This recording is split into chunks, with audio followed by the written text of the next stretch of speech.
ಬಯಸುವವರು ಅವರನ್ನ ಬ್ರಾಹ್ಮಣರು ಅಂತ ಕರೀಬೇಡಿ ಅಂತ ಹೇಳದಂಗಾಯಿತು ಅಂತ. ಬ್ರಾಹ್ಮಣೋಹಿ ಪರಂ ತೇಜ, ಬ್ರಾಹ್ಮಣೋಹಿ ಪರಂ ತಪಃ, ಬ್ರಾಹ್ಮಣಾನಾಂ ನಮಸ್ಕಾರಕ್ಕೆ ಸೂರ್ಯೋದಯ ವಿರಾಜತೆ ಅಂತ ವನಪರ್ವದಲ್ಲಿ ಮಹಾಭಾರತ ಈ ಮಾತನ್ನು ಹೇಳುತ್ತದೆ. ಬ್ರಾಹ್ಮಣ ಅಂದ್ರೆ ಅವರ ತೇಜಸ್ಸಿನ ತಪಸ್ಸಿನ ಸಾಕಾರ ಮೂರ್ತಿ. ಬ್ರಾಹ್ಮಣ ಅಂದ್ರೆ ಯಾರು ಅಂತ ಹೇಳಿದ್ರೆ ತೇಜಸ್ಸಿನ ತಪಸ್ಸಿನ ಸಾಕಾರ ಮೂರ್ತಿ. ಒಬ್ಬ ಬ್ರಾಹ್ಮಣನನ್ನ ಎದುರುಗೊಳ್ಳುವಾಗಲೇ, ಬ್ರಾಹ್ಮಣನ ಪಾದ ಪ್ರಕ್ಷಾಲನೆ ಮಾಡುವಾಗ ಕೆಲವು ಮಂತ್ರಗಳು ಶಾಸ್ತ್ರ ಪುರಾಣಗಳಲ್ಲಿ ಅದನ್ನು ಹೇಳುವಾಗಲೇ ವಿಪ್ರೌಢ ದರ್ಶನ ಸತ್ಯ ಕ್ಷೇಮತೆ ಪಾಪರಾಶಯ ಮಂಡಲಾಂತಿ ಅರ್ಚನಾ ಅಚ್ಯುತಂ ಪದಂ. ಇದನ್ನು ಶ್ರಾದ್ದದಲ್ಲಿ ಮಾತ್ರ ಹೇಳಬೇಕು ಅಂದುಕೊಂಡಿದ್ದಾರೆ, ಜನ ಅಲ್ಲ. ಈ ಯಾವಾಗ ಒಬ್ಬ ವಿಪ್ರನನ್ನ ಬ್ರಹ್ಮಜ್ಞಾನಿಯನ್ನು ನೋಡಿದರೂ ಹೇಳಬೇಕಾದಂತಹ ಶ್ಲೋಕ ಇದು. ವಿಪ್ರಾಯ ದರ್ಶನ ಸದ್ಯ ಕ್ಷೇಮತೆ ಪಾಪರಾಶಯ. ಬ್ರಾಹ್ಮಣ ಹೇಗಿರ್ತಾನೆ ಅಂದ್ರೆ ಅವನ ದರ್ಶನ ಮಾತ್ರದಿಂದಲೇ ನಮ್ಮ ಎಲ್ಲ ಪಾಪಗಳು ಹೋಗಿಬಿಡ್ತಾರಂತೆ. ಅವನ ದರ್ಶನವಾದರೆ ನಮ್ಮಲ್ಲಿ ಇರುವಂತಹ ಪಾಪಗಳು ರಕ್ತಗತವಾದದ್ದು, ಆಮೇಲೆ ಅಸ್ಥಿಗತವಾದ ಪಾಪಗಳು ಹೋಗಿಬಿಡ್ತವೆ ಅಂತ ಅಮೂಕವಾಗಿರ್ತಕ್ಕಂಥ ತಪಶ್ಚರ್ಯದಿಂದ ನಮ್ಮ ತಾಪವನ್ನು ಸುಟ್ಟು ಹಾಕಲಿಕ್ಕೆ ಅಂತಿರುವ ಬ್ರಾಹ್ಮಣ. ಎರಡನೇದೇನು ಅಂದ್ರೆ ಅವರ ತಪಸ್ಸಿನ ಸಾಕಾರ ಮೂರ್ತಿಯನ್ನು ಅಂತಕ್ಕೆ ಹೋದರೆ ಕ್ಷೀಯಂತೆ ಪಾಪರಾಶಯ ವಂದನಾಂ ಪ್ರಾಪ್ತಿ. ನಮಸ್ಕಾರ ಮಾಡಿದ್ರೆ ನಮಗೆ ಮಂಗಲ ಆಯಿತು ಅಂತ ಅರ್ಥ. ಬ್ರಹ್ಮಜ್ಞಾನಿಗಳ ದರ್ಶನವಾದ ಮೇಲೆ ಅವನಿಗೆ ಕೆಟ್ಟದ್ದಾಗ್ತದೆ ಅಂತ ಇಲ್ಲವೇ ಇಲ್ಲ. ನನ್ನ ಪರೀಕ್ಷಿತರಾಗ ಹೇಳಿದ್ರಲ್ಲ, ನಿಮ್ಮಂತವರ ದರ್ಶನವಾಯಿತು ಅಂದರೆ ನನಗೆ ಕೆಟ್ಟದ್ದಾಗತ್ತೆ ಅಂತ. ನಿಮ್ಮಂತವರ ದರ್ಶನ ಪಡಪಟ್ಟಿಗೆ ಆಗೋದಿಲ್ಲ. ನಿಮ್ಮಂತವರ ದರ್ಶನವಾದ ಮೇಲೆ ನನಗೆ ಅಮಂಗಲ ಆಗುವುದಕ್ಕೆ ಸಾಧ್ಯವೇ ಇಲ್ಲ. ಶಿವಾಚಾರ್ಯ ನನಗೆ ಮಂಗಲಗಳಾಗುತ್ತೆ ಅಂತ ಹೇಳಿದ್ರಲ್ಲ, ಅದೇ ಮತ್ತೆ ಅದಕ್ಕೆ ವಂದನ ಮಂಗಲ ಪ್ರಾಪ್ತಿ ನಮಸ್ಕಾರ ಮಾಡಿದರೆ ಮಂಗಲವಾಗಲೇಬೇಕು. ಅರ್ಚನಾ ಅಚ್ಯುತಂ ಪದಂ. ಅವರನ್ನು ಚೆನ್ನಾಗಿ ಸೇವೆ ಮಾಡಿದರೆ ಅಚ್ಯುತ ಪದ ಅಂದ್ರೆ ಮೋಕ್ಷ ಅಂತ, ಮೋಕ್ಷಕ್ಕೆ ದಾರಿ ಮಾಡಿಕೊಡ್ತದೆ ಅವರು ಬ್ರಾಹ್ಮಣರು. ಯಾಕೆ ಅವರಿಗೆ ಅಂತಹ ಶಕ್ತಿ ಇರ್ತದೆ ಅಂತ ಹೇಳಿದ್ರೆ, ಅವರು ಚೆನ್ನಾಗಿ ತಾವು ಧರ್ಮವನ್ನು ಆಚರಣೆ ಮಾಡ್ತಾ, ವರ್ತನೆಗಳನ್ನು ಆಚರಣೆ ಮಾಡ್ತಾ, ತಪಸ್ಸನ್ನು ಆಚರಣೆ ಮಾಡ್ತಾ, ತಮ್ಮಲ್ಲಿ ವಾಕ್ಸಿದ್ಧಿಯನ್ನ ಪಡೆದುಕೊಂಡಿರ್ತಾರೆ. ಅವ್ರು ಏನ್ ಹೇಳ್ತಾರೆ ಭಗವಂತ ಅದನ್ನು ಮಾಡ್ತಾರೆ. ಅವ್ರು ಏನ್ ಹೇಳ್ತಾರೆ, ವಿಪ್ರವಾಕ್ಯೋ ಜನಾರ್ದನ ಅಂತ ಬಾಯಿಗೆ ಬಂತು ಅಂದ್ರೆ ದೇವರದನ್ನು ನಡೆಸ್ತಾನೆ ಸ್ವಾಮಿ.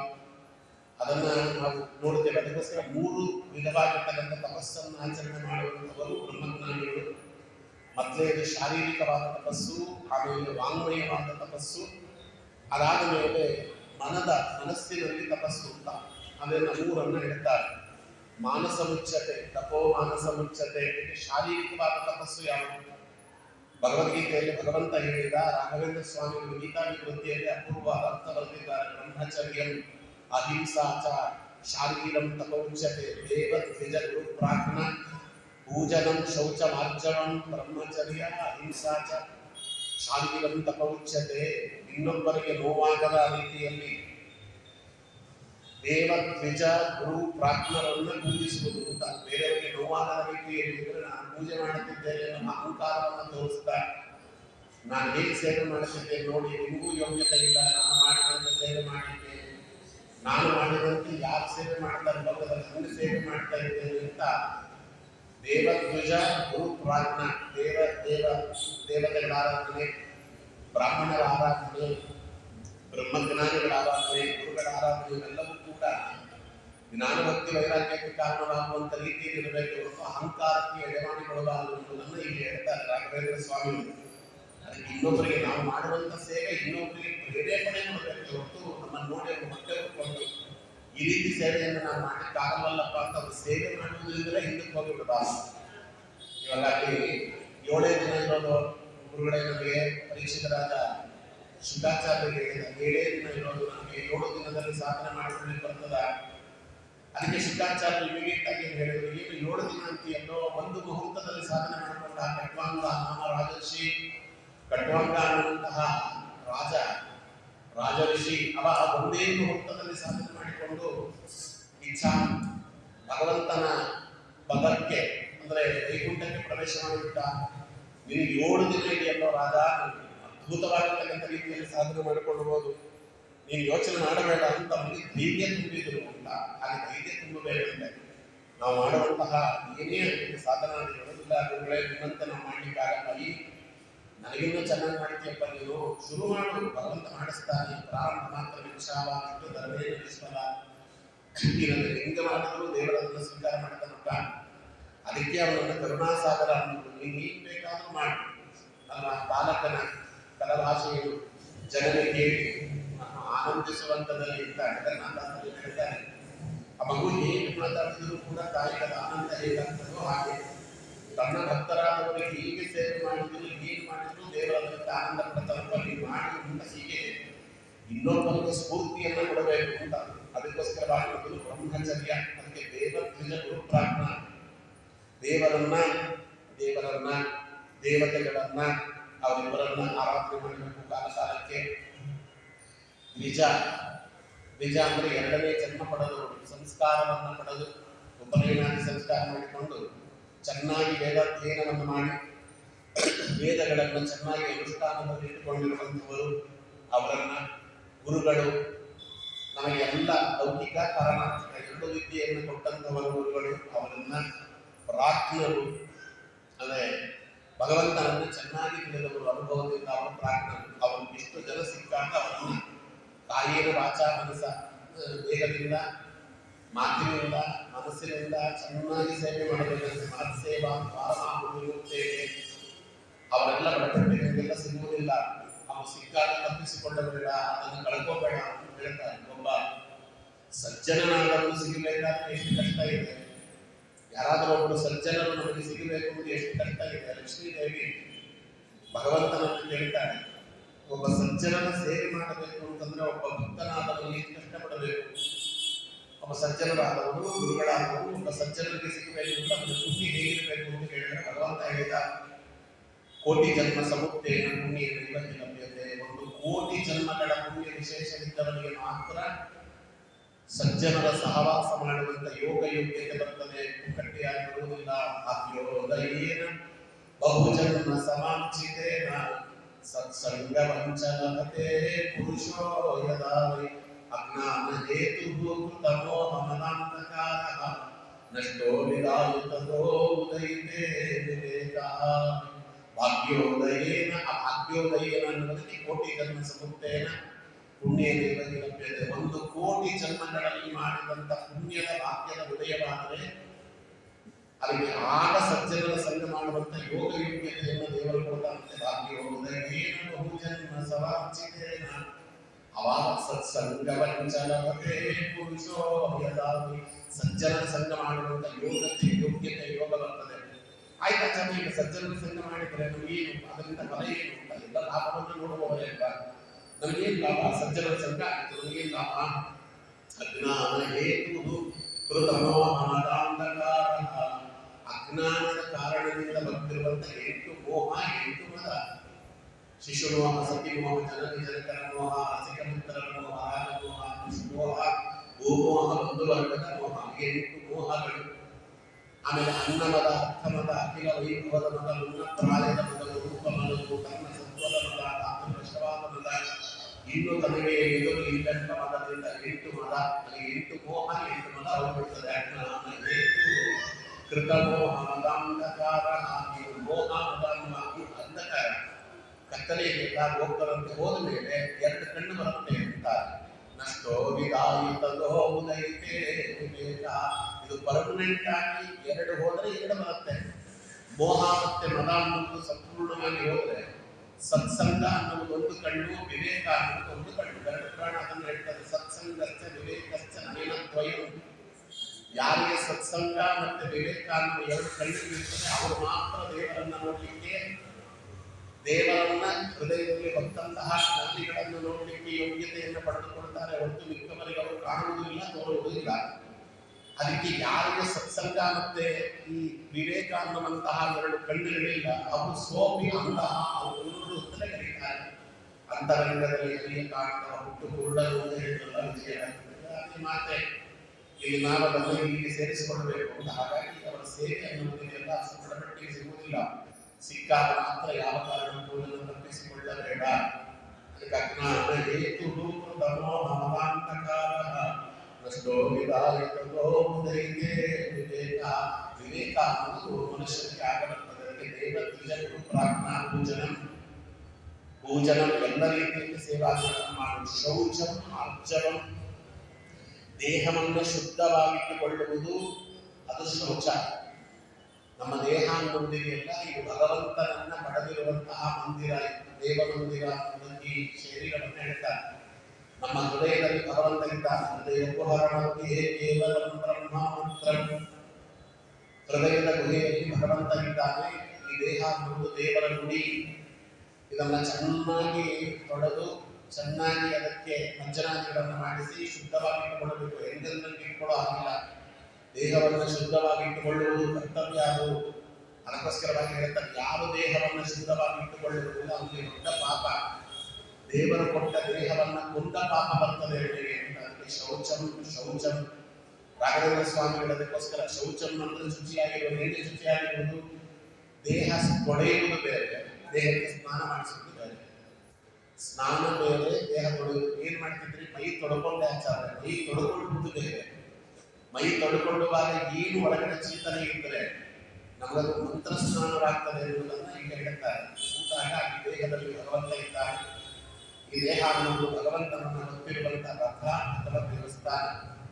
ನಾನು ಈ ಭಗವಂತನಿಗೆ ಅಭಿಷೇಕ ಮಾಡ್ತಾ ಇದ್ದೇನೆ ಅಂತ ಅನುಸಂಧಾನ ಮಾಡಿ ತಥೋ ಪುರುಷ ಸುತ್ತಂತ ಜಲಂ ಚಲಿಸಿದಾನೆ. ತೊಂಬಿಗೆಯಲ್ಲಿ ನೀರನ್ನು ತೆಗೆದುಕೊಂಡು ಅತ್ಯಧಿಷ್ಠ ದಶಾಂಗುಲಂ, ಇಲ್ಲಿಂದ 10 ಅಂಗುಲದ ಮೇಲಿಂದ ಹಾಕಬೇಕು ಅಂತ ತಲೆ ಮೇಲೆ ಕಾಪಾಡುವಾಗ ಆವಾಗ ಒಳಗಿರುವಂತಹ ಭಗವಂತನಿಗೆ ಅಭಿಷೇಕ ಮಾಡಿದ ಪುಣ್ಯ ಬರ್ತದೆ ಎನ್ನುತ್ತದೆ ಬ್ರಹ್ಮಪುರಾಣ. ಅದು ಶೌಚ. ಅದು ಈ ರೀತಿಯಾಗಿ ದೇಹವನ್ನ ದೇವರ ಮನೆಯಲ್ಲಿಟ್ಟುಕೊಳ್ಳುವುದು ಶೌಚಂ. ಆರ್ಜವಂ, ಆರ್ಜವಂ ಅಂದ್ರೆ ಕಪಟರಹಿತವಾಗಿರುವುದು. ರಾಘವೇಂದ್ರ ಸ್ವಾಮಿಗಳ ಅರ್ಥವಿದೆ. ಆರ್ಜವಂ ಕಪಟರಾಹಿತ್ಯವು, ಕಪಟವೇ ಇಲ್ಲದೆ ನೇರವಾಗಿರುವಂಥದ್ದು ಅಂತ. ದೇಹ ಹೇಗಿದೆಯೋ ಹಾಗೆ, ದೇಹ ಹೇಗಿದೆಯೋ ಹಾಗೆ ಅದನ್ನು ಮುಚ್ಚಿಕೊಳ್ಳುವ ಪ್ರಯತ್ನ ಏನಿಲ್ಲ. ಎಲ್ಲರಿಗೂ ದೇಹದಲ್ಲಿ ಒಂದೊಂದು ಯಾವುದೇ ರೀತಿಯಾದ ವಕ್ರತೆ ಇರ್ತದೆ. ಅಷ್ಟಾವಕ್ರ ಮುನಿಗಳಿದ್ರು, ಅವರೇ ದೇಹವನ್ನು ಮುಚ್ಚಿಕೊಳ್ಳಲಿಲ್ಲ. ಮುಚ್ಚಿಕೊಳ್ಳಬಹುದಾಗಿರ್ತಕ್ಕಂಥದ್ದಾದ್ರೆ ಮುಚ್ಚಿಕೊಳ್ಳೋಣ, ತಪ್ಪು ಅಂತ ಏನು ಹೇಳಿಲ್ಲ. ಹಾಗಂತ ಅದಕ್ಕೋಸ್ಕರವಾಗಿ ಜೀವನ ಕಳೆದು ಬಿಡಬೇಡ್ರಿ. ಏನೋ ಇವಾಗೆಲ್ಲ ಏನೋ ಚೂರು ಚರ್ಮ ಸುಕ್ಕಾಗಿದೆ, ಇಲ್ಲೇನೋ ಒಂದು ಸ್ವಲ್ಪ ಸುಟ್ಟ ಗುರುತು ಬಿದ್ದಿದೆ, ಮುಖದ ಮೇಲೆ ಏನೋ ಒಂಚೂರು ಮಚ್ಚ ಬಿದ್ದಿದೆ, ಅದಕ್ಕೋಸ್ಕರ ಕೋಟ್ಯಾಂತರ ರೂಪಾಯಿ ಖರ್ಚು ಮಾಡಿಕೊಂಡಿದ್ದಾರೆ. ತಲೆ ಮೇಲೆ ಕೂದಲು ನಿಲ್ತಾ ಇಲ್ಲ, ಹೇರ್ ಟ್ರಾನ್ಸ್ಪ್ಲಾಂಟೇಷನ್, ಹಲ್ಲು ಹಲ್ಲಾಡುತ್ತಿದೆ, ಹಲ್ಲನ್ನು ಕಿತ್ತು ಹೊಸ ಹಲ್ಲನ್ನು ಕಟ್ಟಿಸಿಕೊಳ್ಳುವುದು, ಮೂಗು ನೆಟ್ಟಗಿಲ್ಲ, ಮೂಗನ್ನು ನೆಟ್ಟಿಗೆ ಮಾಡಿಕೊಳ್ಳುವುದು, ಮುಖದಲ್ಲಿ ಕಾಂತಿ ಬೇಕು ಅಂದ್ರೆ ಗ್ಲೋ ಮಾಡಿಕೊಳ್ಳುವುದು, ಫೇಶಿಯಲ್ ಮಾಡಿಕೊಳ್ಳುವುದು, ಇದರಲ್ಲೇ ಜೀವನ ಕಳೆದುಬಿಡ್ತಾರೆ ಹೊರತು ಜಪತಪಾದಿಗಳನ್ನು ಒಳಗಿನಿಂದ ಮಾಡಿ ಒಳಗಿನಿಂದ ದೇಹಕ್ಕೆ ಕಾಂತಿಯನ್ನು ಕೊಡಬೇಕು ಅನ್ನುವ ಆರ್ಜವವೇ ಇಲ್ಲ ಯಾರು ಕೂಡ. ಹೊರಗಿನಿಂದ ಏನೇ ಮಾಡಿದ್ರು ಅದು ತಾತ್ಕಾಲಿಕ.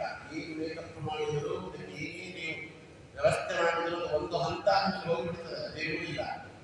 ತಪಸ್ಸಿನಿಂದ ಒಳಗಿನಿಂದ ಏನು ಕಾಂತಿ ಬರ್ತದೆ ಅದು ಶಾಶ್ವತವಾಗಿ. ಅದಕ್ಕೋಸ್ಕರವಾಗಿ ಅದನ್ನು ಹೇಳ್ತಾರೆ ಆರ್ಜವಂ. ಅದಾದ್ಮೇಲೆ ಬ್ರಹ್ಮಚರ್ಯಂ. ಬ್ರಹ್ಮಚರ್ಯಂ ಅನ್ನೋದು ಇದೆ, ನಾವು ನೋಡ್ತಾ ಇದ್ದೇವೆ. ಬ್ರಹ್ಮಚರ್ಯ ಅಂತಂದ್ರೆ ಭಗವಂತನನ್ನು ಬಿಟ್ಟು ಬೇರೆ ಯಾರನ್ನು ಯಾವ ವಿಚಾರಗಳನ್ನು ಕೂಡ ನಾನು ಉಪಾಸನಾದಿಗಳನ್ನು ಮಾಡುವುದಿಲ್ಲ. ಅದನ್ನು ದೊಡ್ಡ ಬ್ರಹ್ಮಚರ್ಯ. ಬ್ರಹ್ಮಣಿ ಆಚರಣಿ ಬ್ರಹ್ಮಚಾರಿ ನಿಂತಾಗಿ ರಾಘವೇಂದ್ರ ಸ್ವಾಮಿ ಹೇಳಿದಂತೆ ಕಣ್ಣಿನಿಂದ ಬ್ರಹ್ಮಚರ್ಯ. ಏನು ಕಣ್ಣಿನಿಂದ? ಭಗವಂತನ ಮೂರ್ತಿಗಳನ್ನು ಸದಾ ನೋಡ್ತಾ ಇದ್ರೆ ಅದು ಕಣ್ಣಿನಿಂದ ಮಾಡುವ ಬ್ರಹ್ಮಚರ್ಯ. ಹರಿಮೂರ್ತಿಗಳು ನಿನ್ನ ಕಂಗಳಿಗೆ ಕಾಣಿಸು, ಹರಿಕೀರ್ತನೆಯು ಕೇಳಿಸದೆನ್ನ ಕಿವಿಗೆ, ಹರಿಮಂತ್ರ ಸ್ತೋತ್ರ ಬಾರದು ಎನ್ನ ನಾಲಿಗೆಗೆ, ಹರಿಸೇವೆಗಳಿಗೆನ್ನ ಕೈಯೇಳವಯ್ಯ, ಆವಲೋಕನು ಎನಗೆ ದೇವತನ್ವಂತ್ರಿ, ಸಾವಧಾನದಿಗೆನ್ನ ಕರಪಿಡಿದು ಸ್ವಾಮಿ.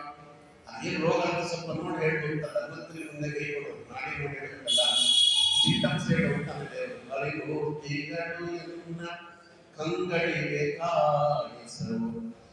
ದೇವಸ್ಥಾನಕ್ಕೆ ಹೋದರೆ, ರಾಯಮಠಕ್ಕೆ ಹೋದರೆ 5 ನಿಮಿಷ ಆದ್ಮೇಲೆ ಸಾಕು ಅನ್ನಿಸ್ತದೆ. ಟಿವಿ ಮುಂದೆ ಕೂತ್ರೆ 24 ಗಂಟೆ ನೋಡಬೇಕು ಅನ್ನಿಸ್ತದೆ. ಟಿವಿ 24 ಗಂಟೆ ಬಿಡೋದಿಲ್ಲ. ರಾಯರ ಮಠದಲ್ಲಿ 5 ನಿಮಿಷ ಇರೋದಿಲ್ಲ. ಇದು ಮನೆ ಬರ. ಇದು ದೊಡ್ಡದಾಗಿರ್ತಕ್ಕಂಥ ಒಂದರ ಸಿಂಟಮ್ ಇದು.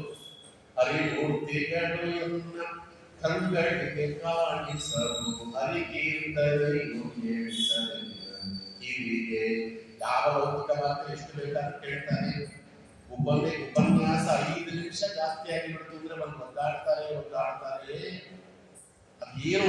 ಅಂದ್ರೆ ಗಡಿಯಾರ ನೋಡ್ತಾರೆ, ನನ್ನ ಮುಖ ನೋಡ್ತಾರೆ, ಗಡಿಯಾರ ನೋಡ್ತಾರೆ, ನನ್ನ ಮುಖ ನೋಡ್ತಾರೆ. ಒಂದು 5 ನಿಮಿಷ ಆದ್ಮೇಲೆ ಗಡಿಯಾರನೇ ನೋಡ್ತಿರ್ತಾರೆ, ನನ್ನ ಮುಖ ನೋಡೋದು ಬಿಟ್ಬಿಡ್ತಾರೆ. ಇನ್ನೊಂದು 5 ನಿಮಿಷ ಆದ್ಮೇಲೆ ಎದ್ದೋಗಿರ್ತಾರೆ. ಅದು ಕರೆಕ್ಟು 1 ಅವರ್ ಅಂದ್ರೆ 1 ಅವರ್ ಆ ಕಡೆ ಹೋಗೋದಿಲ್ಲ, ಈ ಕಡೆ ಹೋಗೋದಿಲ್ಲ. ಲೌಕಿಕಕ್ಕೆ ಏನ್ ನನಗೆ ಕೆಲಸ ಇಲ್ಲ, ಪರವಾಗಿಲ್ಲ, ಅದು ಮಾತಾಡಿ, ಈಗ ಕೆಲಸ ಇಲ್ಲ ನಾಳೆ ಮಾಡ್ಕೊಂಡ್ರೆ ಆಯ್ತು, ನೀವು ಸಿಗ್ತೀರಪ್ಪ, ನೀವು ಸಿಗಲ್ಲ. ಲೌಕಿಕವಾದ ವಾರ್ತೆ ಸಿಗಲ್ಲ. ಅದರಿಂದ ಪರವಾಗಿಲ್ಲ ಮಾತಾಡಿ ಅಂತ ಲೌಕಿಕವಾರ್ತೆಗೆ ಎಲ್ಲವನ್ನ ಪೋಸ್ಟ್ಪೋನ್ ಮಾಡುತ್ತೇವೆ. 5 ನಿಮಿಷ ಹೆಚ್ಚು ಭಗವಂತನ ಕೀರ್ತನ ಕೇಳುವುದು ಇದು ದೊಡ್ಡ ರೋಗ.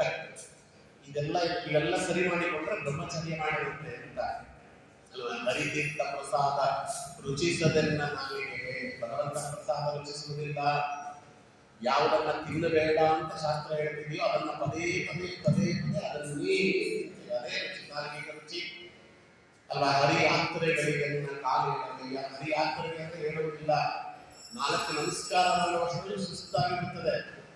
ಅದೇ ಇಲ್ಲಿಂದ ಬೇರೆ ಕಡೆ ನಡ್ಕೊಂಡು ಹೋಗಬೇಕು, ಆರಾಮಾಗಿ ನಡ್ಕೊಂಡು ಹೋಗ್ತಾನೆ. ಲೌಕಿಕಕ್ಕಾದ್ರೆ ಯಾವುದೋ ಫಿಲಮ್ ಅಲ್ಲಿ ಟಿಕೆಟ್ ತಗೋಬೇಕು, ಅವೆಲ್ಲ ಹೋಗಿ ಬಿಡ್ರಿ. ನಮ್ಮ ಕಾಲದಲ್ಲಿ ಕ್ಯೂ ನಿಲ್ಲಬಹುದು, ಅವೆಲ್ಲ ಮಾಡ್ತಾರೆ. ಲೌಕಿಕಕ್ಕೆ ಪಾರಮಾರ್ಥಿಕಕ್ಕೆ ಇಲ್ಲ. ನಿದ್ದೆಗೆಟ್ಟಿರ್ತಾರೆ, ರಾತ್ರಿ ಮ್ಯಾಚ್ ನೋಡಬೇಕು, ಯಾವ್ದಾದ್ರು ರಾತ್ರಿ ಸಿನಿಮಾಗಳನ್ನು ನೋಡಬೇಕು ಅಂದ್ರೆ ಹಗಲು ರಾತ್ರಿ ಎದ್ದಿರ್ತಾರೆ. ಅಂದ್ರೆ ಭಗವಂತನ ಕೀರ್ತನೆ, ಭಗವಂತನ ಧ್ಯಾನ ಅಂದ್ರೆ ನಿದ್ದೆ ಬಂದ್ಬಿಡುತ್ತದೆ. ನಮ್ಮ ವ್ಯಾಸರಾಜರು ಅದರ ಬಗ್ಗೆ ಒಂದು ಅಪೂರ್ವವಾದ ಕೀರ್ತನೆ ಮಾಡಿದ್ದಾರೆ. ಅಚ್ಯುತನ ಸೇವೆಗೆ ವಿಘ್ನವನ್ನೊಡ್ಡುತ್ತಾ ನಿದ್ದೆ ಬಂದಿದೆ ನೋಡೋ, ಅನಿರುದ್ಧನ ಸೇವೆಗೆ ವಿಘ್ನವನ್ನೊಡ್ಡುತ್ತಾ ಪುಸ್ತಕ ಹಿಡಿದರೆ ಮಸ್ತಕ ಮಣಿಸುತ್ತಾ ನಿದ್ದೆ ಬಂದಿದೆ ನೋಡು. ವ್ಯಾಸರಾಜರ ಕೀರ್ತನೆ. ಅನಿರುದ್ಧನ ಪೂಜೆಗೆ ವಿಘ್ನವನ್ನೊಡ್ಡುತ್ತಾ ಪುಸ್ತಕ ಹಿಡಿದ ತಕ್ಷಣ ಕಣ್ಣಿಳಿಯಕ್ಕೆ ಶುರುವಾಗ್ತದೆ. ಉಪನ್ಯಾಸ ಕೇಳಲಿಕ್ಕೆ ಶುರು ಮಾಡಿದ ತಕ್ಷಣ ಕಣ್ಣಿಳಿಯುತ್ತದೆ. ಅದಕ್ಕೆ ಯಾವುದೋ ಲೌಕಿಕವಾದ ಪುಸ್ತಕ ಓದುವಾಗ, ಲೌಕಿಕವಾಗಿರ್ತಕ್ಕಂಥ ವಾರ್ತೆಗಳನ್ನು ಕೇಳುವಾಗ ನಿದ್ದೆ ಹತ್ತಿರಕ್ಕೆ ಬರುವುದಿಲ್ಲ. ಇವೆಲ್ಲ ರೋಗಗಳು ಅಂತ. ಇವೆಲ್ಲವನ್ನ ಮೆಟ್ಟಿ ನಿಂತರೆ ಅದು ಬ್ರಹ್ಮಚರ್ಯ. ಅಹಿಂಸೆ ಅಂದ್ರೆ ಇನ್ನೊಬ್ಬರಿಗೆ ಹಿಂಸೆ ಕೊಡದೇ ಇರುವುದು ಅಂತ ಅಲ್ಲ. ಅನಹಿಂಸಾಗತ್ಯ ಯೋಗೋ, ಯೋಗ್ಯರಾದವರಿಗೆ ಹಿಂಸೆ ಕೊಡಬಾರದು, ಅಯೋಗ್ಯರಾದವರಿಗೆ ಹಿಂಸೆ ಕೊಡಬೇಕು. ಹಿಂಸೆ ಕೊಡಬೇಕು ಅಂದ್ರೆ ಹೋಗಿ ಹಿಂಸೆ ಕೊಡೋದು ಅಂತಲ್ಲ. ನಾವು ಬದುಕುತ್ತಿರುವುದನ್ನು ನೋಡಿ ಅವರು ಕರುಬಬೇಕು. ಧರ್ಮರಾಜಾದಿಗಳನ್ನು ಬದುಕುತ್ತಿರುವುದು ನೋಡಿ ದುರ್ಯೋಧನಾದಿಗಳಿಗೆ ಕರುಬರಲ್ಲ. ಹಾಗೆ ಅಯೋಗ್ಯರು ಕರುಗುವಂತ ರೀತಿಯಲ್ಲಿ ಬದುಕಬೇಕು ಧರ್ಮದಿಂದ. ಎಷ್ಟು ಕಷ್ಟ ಕೊಡಲಿ, ಏನೇ ಆಪತ್ತು ಬರಲಿ, ವಿಪತ್ತು ಬರಲಿ, ಧರ್ಮ ಮಾರ್ಗವನ್ನು ನಾನು ಬಿಡುವುದಿಲ್ಲ. ಹೇಗೆ ಪಾಂಡವರು ಧರ್ಮ ಮಾರ್ಗದಲ್ಲಿ ಸ್ಥಿರವಾಗಿ ನಿಂತರೋ, ರಾಮದೇವರು ಹೇಗೆ ಸ್ಥಿರವಾಗಿ ನಿಂತರೋ, ಧರ್ಮವನ್ನು ಬಿಟ್ಟು ನನ್ನ ಕಡೆ ಈ ಕಡೆ ಹೋಗುವುದಿಲ್ಲ ಅಂತ ರಾಮ ಎಲ್ಲರೂ ಹೇಳುವಾಗ ಅದಕ್ಕೆ ದಾನಂ ದೀಕ್ಷ ಯಜ್ಞಸ್ವ, ದಾನಂ ಯಜ್ವ ದೀಕ್ಷಸ್ವ 3 ನನ್ನ ರಾಮದೇವರ ನುಡಿ. ನಾನು ಯಾವತ್ತೂ ಕೂಡ ಸತ್ಯ ಮಾರ್ಗವನ್ನು ತಪ್ಪುವುದಿಲ್ಲ, ದಾನ ಮಾಡುವುದನ್ನು ಬಿಡುವುದಿಲ್ಲ, ಯಜ್ಞ 1ಕ್ಕೆ 100 ಪಟ್ಟು ಹೆಚ್ಚಾಗುವಂತಹ ಕರ್ಮಗಳನ್ನು ಮಾಡುತ್ತೇನೆ. ದೀಕ್ಷೆ ಧರ್ಮದ ಮಾರ್ಗದಲ್ಲಿ ಇರ್ತೇನೆ, ಧರ್ಮದ ಮಾರ್ಗದಲ್ಲಿರುವವರನ್ನು ಕಾಪಾಡ್ತೇನೆ ಅದು ದೀಕ್ಷೆ. ಇವೆಲ್ಲವೂ ಇದೆಯಲ್ಲ, ಇವೆಲ್ಲವೂ ಕೂಡ ಇವೆಲ್ಲವನ್ನ ಚೆನ್ನಾಗಿ ಆಚರಣೆ ಮಾಡಿ ಶತ್ರುಗಳಾಗಿರ್ತಕ್ಕಂಥವ್ರು ನಮ್ಮನ್ನು ನೋಡಿದ್ರೆ ಕರಗಬೇಕಂತೆ, ಹಾಗೆ ಬದುಕಬೇಕು ಅಂತ ಅದು ಹಿಂಸೆ ಅಂತ ಹೇಳ್ತಾರೆ. ಇಷ್ಟನ್ನೇ ಯಾರು ಮಾಡ್ತಾರೆ? ಶಾರೀರಂತ ಔಚ್ಛತೆ, ಅದು ಶಾರೀರಿಕವಾದ ತಪಸ್ಸು ಅಂತ ಹೇಳ್ತಾರೆ. ಎರಡನೇದೇನು? ಮಾತಿನಲ್ಲಿ ತಪಸ್ಸು. ಅನುದ್ವೇಗಕರಂ ವಾಕ್ಯಂ ಸತ್ಯಂ ಪ್ರಿಯಂ ವಿಕಂಚಯತೆ. ಅನುದ್ವೇಗಕರಂ ವಾಕ್ಯಂ, ಉದ್ವೇಗವಿಲ್ಲದೆ ಇರುವಂತಹ ಮಾತು. ಉದ್ವೇಗವಿಲ್ಲದೆ ಇರುವಂತಹ ಮಾತುಗಳು ಅಂತ. ಉದ್ವೇಗವಿಲ್ಲದೆ ಇರುವಂತಹ ಮಾತು ಏನು? ಅದಕ್ಕೆ ಹೇಳಿದರು. ಉದ್ವೇಗವಿಲ್ಲದೆ ಇರುವಂತಹ ಮಾತು ಅಂದ್ರೆ ಏನದು ಅಂತ. ನಮಗೂ ಉದ್ವೇಗ ಬರಬಾರದು, ಕೇಳುವವರಿಗೂ ಉದ್ವೇಗ ಬರಬಾರದು ಅನ್ನೋ ಅರ್ಥದಲ್ಲಿ ಹೇಗೆ ಮಾತಾಡಬೇಕು ಅವರದನ್ನು ಹೇಳ್ತಾರೆ. ಮಾತನಾಡುವಾಗ ಏನು ಹೇಳಬೇಕು ಅದನ್ನು ಸರಿಯಾಗಿ ಹೇಳಬೇಕು. ಯಾವುದನ್ನು ನಾವು ಇನ್ನೊಬ್ಬರಿಗೆ ತಿಳಿಸಿಕೊಡಬೇಕಾಗಿರ್ತಕ್ಕಂಥ ವಿಚಾರವನ್ನು ಸರಿಯಾಗಿ ತಿಳಿಸಿಕೊಡುವಂತಹ ಸ್ಥಿತಿಯಲ್ಲಿ ನಾವು ಅದನ್ನು ಇಟ್ಟುಕೊಳ್ಳಬೇಕು. ನೋಡಿ, ಹನುಮಂತ ದೇವರ ಬಗ್ಗೆ ಹೇಳುವಾಗ ಹನುಮಂತ ದೇವರು ಹೇಗೆ ಮಾತಾಡಿದರು? ನಾನ್ ಋಗ್ವೇದ ವಿನೀತಸ್ಯ ನಾನ್ ಯಜುರ್ವೇದ ಹಾರಿಣಃ ಸಾಮವೇದ ವಿದುಷಃ ಸತ್ಯಮೇವ ಪ್ರಭಾಷಿತಂ. ರಾಮದೇವರು ಹೇಳಿದ್ರಲ್ಲ, ಋಗ್ವೇದ, ಯಜುರ್ವೇದ, ಸಾಮವೇದ ಅರ್ಥಸಹಿತವಾಗಿ ಅಧ್ಯಯನ ಮಾಡದೇ ಇಲ್ಲ ಅಂದ್ರೆ ಈ ರೀತಿಯಾದ ಮಾತಾಡುವುದಕ್ಕೆ ಶಕ್ಯವೇ ಇಲ್ಲ. ಎಷ್ಟು ಚೆನ್ನಾಗಿ ಮಾತಾಡ್ತಾರೆ ನೋಡೋ ಹನುಮಂತ ಅಂತ. ನ್ಯೂನಂ ವ್ಯಾಕರಣಂ ದುಷ್ಟಂ ಅನೇನ ಬಹುಧಾಶ್ರುತಂ ಬಹು ವ್ಯಾಹತಾನೇನ ಕಿಂಚಿತ್ ಅಪಶಬ್ದಿತಂ. ಸಮಸ್ತವಾಗಿರ್ತಕ್ಕಂಥ ವ್ಯಾಕರಣ ಶಾಸ್ತ್ರವನ್ನು ಅನೇಕ ಸಲ ಅವ ಚೆನ್ನಾಗಿ ಅದನ್ನು ಅಭ್ಯಾಸ ಮಾಡಿದ್ದಾನೆ ಎನ್ನುವುದು ನಿಶ್ಚಿತ ಶ್ರವಣ. ಇಲ್ಲಾಂದ್ರೆ ಇಂಥ ಮಾತುಗಳು ಇವನ ಬಾಯಲ್ಲಿ ಬರುವುದಕ್ಕೆ ಸಾಧ್ಯ ಇಲ್ಲ. ಇಷ್ಟೊಂದು ಮಾತಾಡಿದ್ನಲ್ಲ, ಕಿಂಚಿತ್ ಅಪಶಬ್ದಿತ, ಬಾಯಲ್ಲಿ ಒಂದೇ ಒಂದು ಅಪಶಬ್ದ ಬಂದಿದ್ದು ನೋಡಿದ್ಯಾ? ಬರುವುದಿಲ್ಲ. ಯಾಕೆಂದ್ರೆ ಅಂಥವ ಹನುಮಂತ ಅಂತ. ಅದಕ್ಕೆ ನಮಗೆ ನೇತ್ರಯೋ ವಾಪಿ ಲಲಾಟೆ ಚ ಬೃಹೋದಕ ಅನ್ಯೇಶ್ವರಿ ಚ ಗಾತ್ರೇಶು ದೋಷಃ ಸಂವಿಧಿತ ಕ್ವಚಿತ್. ಇವನು ಮಾತಾಡುವಾಗ ಮುಖದಲ್ಲಾಗಲಿ, ಕಣ್ಣಿನಲ್ಲಾಗಲಿ, ಹಣೆಯಲ್ಲಾಗಲಿ, ಉಬ್ಬುಗಳಲ್ಲಾಗಲಿ ಯಾವ ರೀತಿಯಾದ ವಿಕಾರವಾದ ನೋಡಿದ್ಯಾ? ಮಾತಾಡುವಾಗ ಹಿಂಗಿದ್ದಾನೆ. ಮಾತಾಡುವಾಗ ಮುಖ ವಿಕಾರ ಮಾಡಬಾರದು ಅಂತಾರೆ, ಅದು ಮಹಾಪಾಪ ಅಂತಾರೆ. ವಿಕಾರ ಮಾಡಿದ ಮಾತಾಡಲಿಕ್ಕೆ ಬರುವುದೇ ಇಲ್ಲ. ರಾಜಕಾರಣಿ ಮಾತಾಡ್ತಾರೆ ನೋಡಿದ್ದೀರಾ?